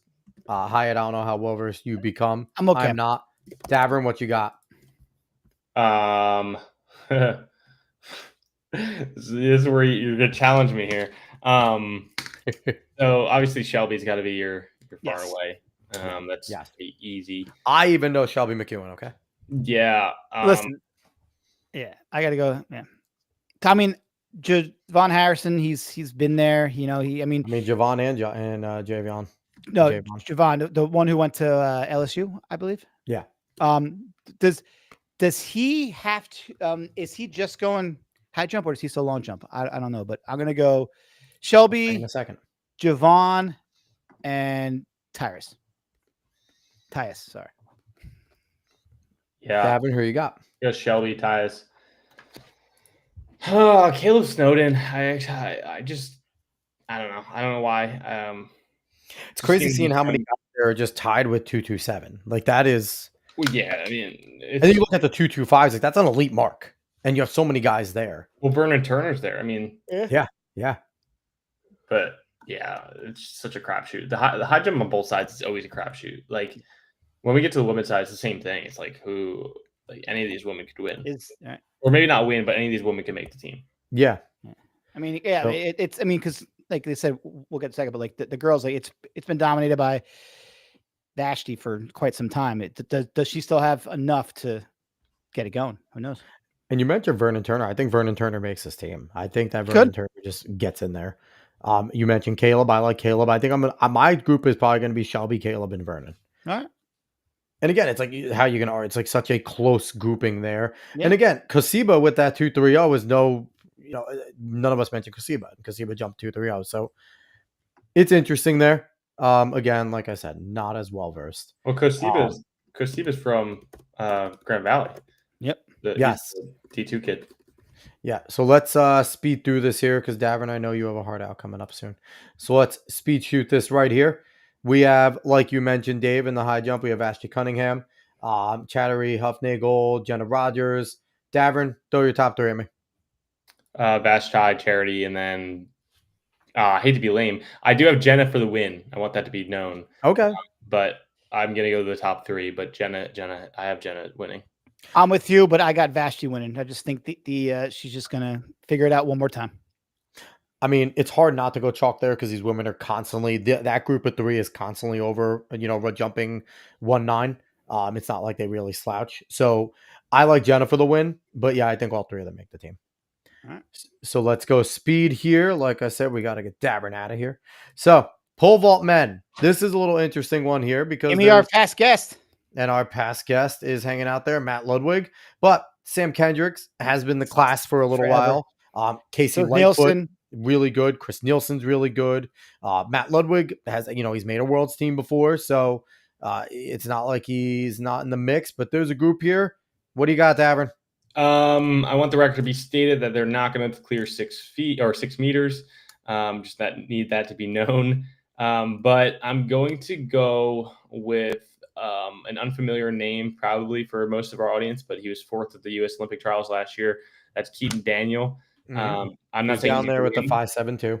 5.72. I'm not saying he's going to win, but I think he's going to be top 3. So I'm going to go Sam Kendricks, Chris Nielsen, Keaton Daniel. I got Sam Kendricks, Chris Nielsen, and I'm going with Matt Ludwig. I like Casey jumping well. Lightfoot in there. I like Sam. I think you can't put Sam. I like Casey Lightfoot, and I'm going with Matt Ludwig too because I think Matt just kicks and scratches. And he's been jumping well. He has been. He's been jumping very well as of late. I follow him, so Me too. I like that. So now jumping over to the ladies in the pole vault, we have Amanda Mole up there, Katie Moon, Sandy Morris, a bunch of familiar names. Where'd the list go? Hannah Mole there. We also have Chloe Timberg hanging out there. Who we are, we know Chloe from being a Rutgers girl.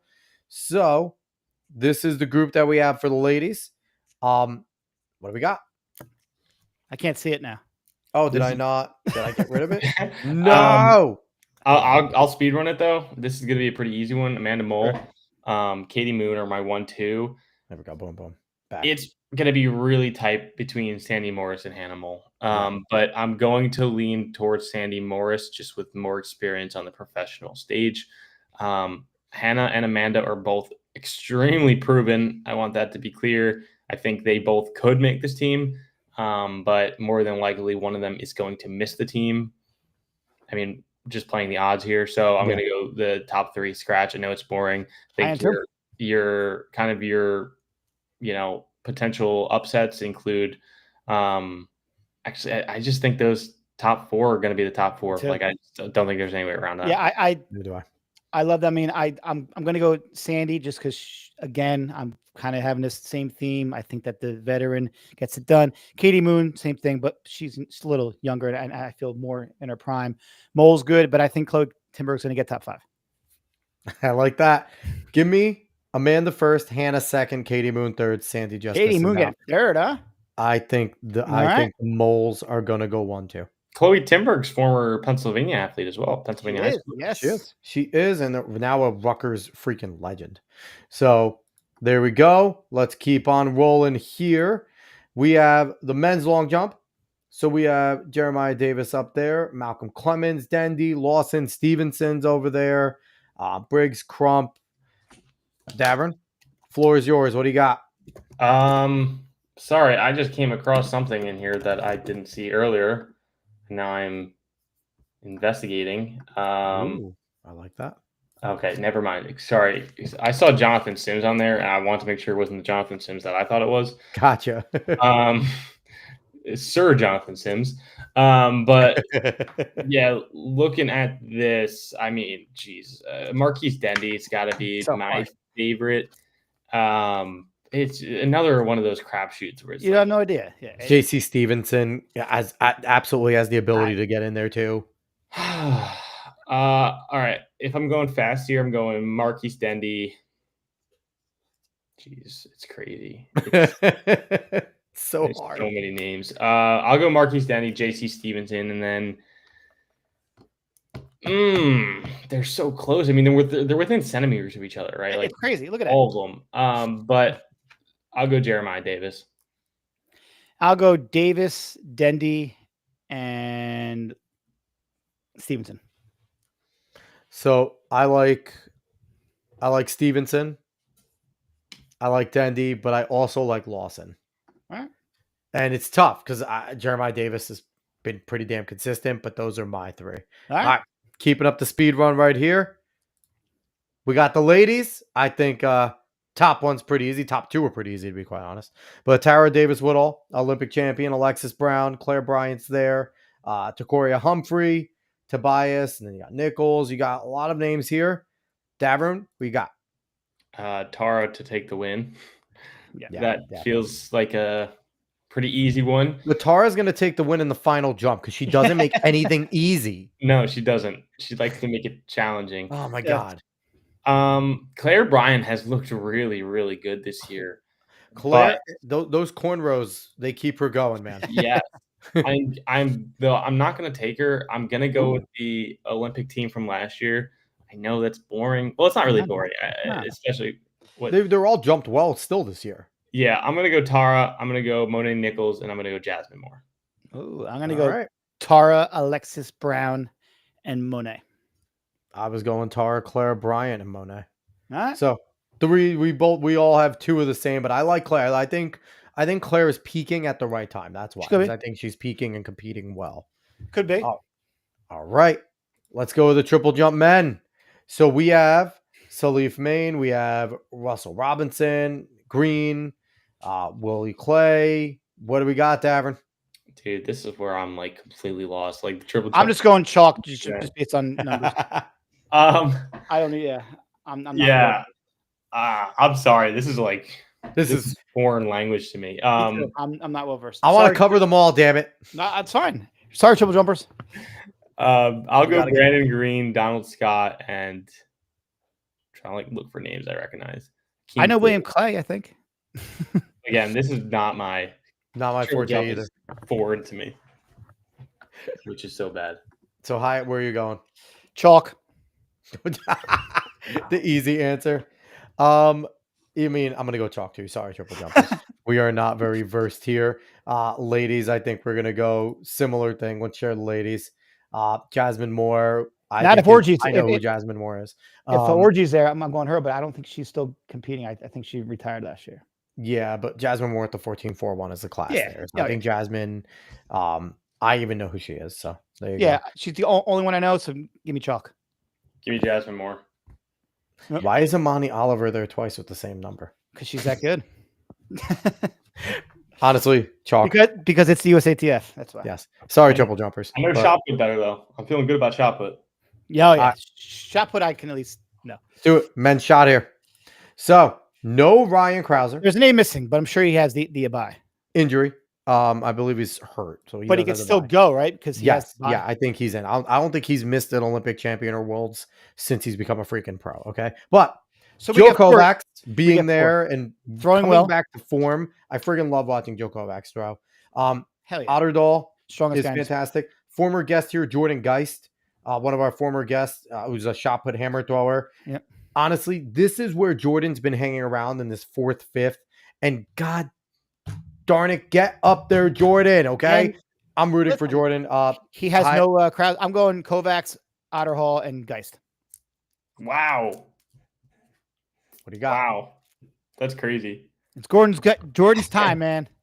You don't throw 76 feet in high school and not like make a team. So the top four here have all thrown over 22, which is insane. Tripp, Adrian. Yep. He goes by Tripp. Tripp's 22 over 22 mark isn't on there, but I'm assuming he entered before pre. So I have to stick with our top four here, but I'm going to go Kovacs, Otterdahl. Steen and Tripp have been right neck and neck all year, including at World Indoors. But I'm going to go with Tripp. He trains in Eugene or just outside of Eugene. I think that just gives him a little bit of something, the centimeters he needs. So I'm going to go Tripp. It's hard not to go Kovacs and Otterdahl, and I really want to go Jordan Geist because he's our former guest. I just went with it. Why not? I know, but I'm going Steen. I think, I'm with you with that, Davern, where it's a crapshoot between Steen and Tripp. Geist it'll be hard. Yeah. It's going to be. He has to throw. And again, people can PR. We've seen people PR and do big throws and things like that. I just think that he's got to pick one. I agree with you. I would love it. So let's jump over to the ladies. Ladies is a easy pick for the top one. Easy. Give me Brock's daughter, man. Give me Brock's daughter. So Davern, I'm gonna let you go real quick. What you got? Your top three? Yeah, Chase Jackson's a shoe in. Oh yeah. Uwen's throwing pretty far too. Like, Yeah, 1993 is no joke. not discount that she's almost over 20 meters. So I have to go her, and then I'm going to take Jada Ross. I think Maya Lesnar is coming off of a really, really, really, really, really, really strong NCAA season. But if Jada Ross had the eligibility, I think she would have challenged Maya for the NCAA championship. So I'm going to go Jada. I think she just has more time as a professional under his belt, and that could translate. Yeah. Dave? I mean, Chase Early Jackson is by far the best. And then Ewan, I'm going to go Maya Lesnar because I just think it'd be cool seeing Brock Lesnar at a track meet completely out of his element. And just the fact that he would be there or possibly be there would just make me laugh. So I'm going to go with her. Give me Chase. Give me Ewan. I think those are easy. I think Brock Lesnar goes dressed up as Maya and throws like 26. And but I mean, it is hard to go between Jada and Maya because, It's like so you hard. said, I think Jada might have, but I think Maya's going to ride that high. So I think it's going to be close. I think Jada's going to throw well. But I think Maya's going to ride that high. And then we have the Jersey great Jessica Woodard there as well. Yes. Jessica's out of Cherokee. Hanging out. All right. So let's go to the men's discus. Oh, Jersey guy right off the bat, right up top. Yep. We got East Brunswick. Yep, we got Sam Mattis, Gustafsson.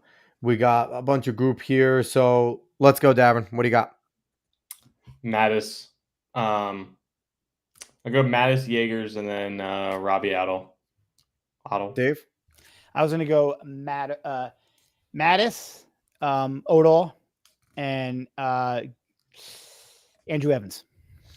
This is going to be my first actual thought out scratch group because I think that those three up there are really freaking good. I like Odell as well. I think Odell can get there, but I like the top three personally. Hey. All right. So, ladies, let's do it. What do we got for the ladies here? We got, I think we don't need to talk. Let's talk about 2 and 3. I'm not even talking about 1. Valerie Allman. Hang on, though. Unbeatable. Okay. Wait. So she's unbeatable, but someone's going to beat Sydney in the 400 in America. Yep. Allman's on a great streak, but she has left it dangerous a few times this year. Like, has left it to the last throw. I mean, but listen, if you're going to take, I think she's going to win. Tara Woodall Davis, who leaves it to the last jump every friggin' big race and big meet, where Allman's left it to the last throw at the Diamond Leagues, but still undefeated. So for this season, she's undefeated. I've got to count that. Yeah, she's awesome. She's the best in the world. So I think we're all going to pick Allman to get into the top 3. Is that agreement? Yep. Okay. So who are the other 2? Chalk. I have no idea. I'm going to go Ulrich. She had a great NCAA season. Yeah. And then Sierra Jackson. Oh, that's a good one. Elena Bruckner's on there. I know Elena's down there, the 6199. Yep, Elena. We love Elena. That's one of our former guests. So I'm going Valerie. I like Ulrich and I like Fraley. Right. I think Fraley could be good. And I mean, Lalugo do that 70, and that's no joke. But we'll see. So let's keep going. We got a few more here. We got the men's hammer. Another one of a few of our former guests on here. Stafford. We got Stafford in the 5th seat. We got Jordan Geis. We also have Tanner Berg right behind him. So 3 of our former guests here. But Rudy Winkler, Daniel Huff are awesome. 5. Tyler Williams is up there. Obviously, Trey Knight. So what do you got, Davern? Yeah, I mean, you got to take the American record holder, obviously, Rudy Winkler. Mm-hmm. After Rudy, it gets a little bit more murky for me. Do you guys know where Rudy Winkler went to college? I have no idea. Was it Rutgers? I believe he's a Rutgers boy. Dave always with this trivia. I kind of want to go with a fun pick here. I'm gonna go Winkler, Knight, and Tarek O'Hagan. Ooh. I'm going Winkler, Hogg, and Stafford. Justin Stafford's right there. Like, he's right there. Stafford finished 3rd at the USATFs. He just didn't have enough world ranking points for Olympics. He was 3rd on the Olympic qualifying year. And he threw 3 PRs to get there. And he was on our show twice. And he was on our show twice. So I'm picking Justin. I'm picking Winkler, and I like Trey Knight. I like Trey Knight. So I'm thinking we're getting Winkler, Trey Knight, and Justin. All right. Justin Stafford in there. No disrespect to Jordan and Tanner. They're both freaking awesome. And Tanner and Justin are training partners, which is always awesome. Yes. All right. So let's go over to Ladies Hammer, which I will say I know a lot less about. So I know Deanna Price because she's been around forever. She's the only one that I really know. Oh no, Brooke Anderson. I know Reishan. I know Deanna Price. So there's a few names here that I do know. Davern, what do we got? A few more events left. I'm going scratch just based on the fact that Deanna Price is throwing over 2 meters further than the next woman. I think those top 3 are just far and away your top 3, and I don't think there's any way around that. I'm going chalk for that same reason and because it's 11:45 at night. So I agree. I think Jillian Shippey has an outside chance. But we shall see. But it's a lot. So we got to make up a lot. All right, let's go. Last 2 events. We have the javelin, and where's our boy? I don't know. Where is Capers Williamson? Is he? He was second last year. He was. He ended up finishing second. Oh no Capers this year. All right. So we have Curtis Thompson up there. We have Mark Anthony Michello, Donovan Banks. All of them over 80 meters. Are we just going to go chalk here, gentlemen? Chalk over 80. No, I'm going to go with Curtis Thompson, Mark Anthony, and then I'm going to go with Dash Sermon. I like that. I'm going chalk myself. So that's where we're going. And last but not least, ladies javelin. Will Trout's up there. Harris. What do we got? I know nothing about this. Sorry, ladies. Listen, I have to be better next year.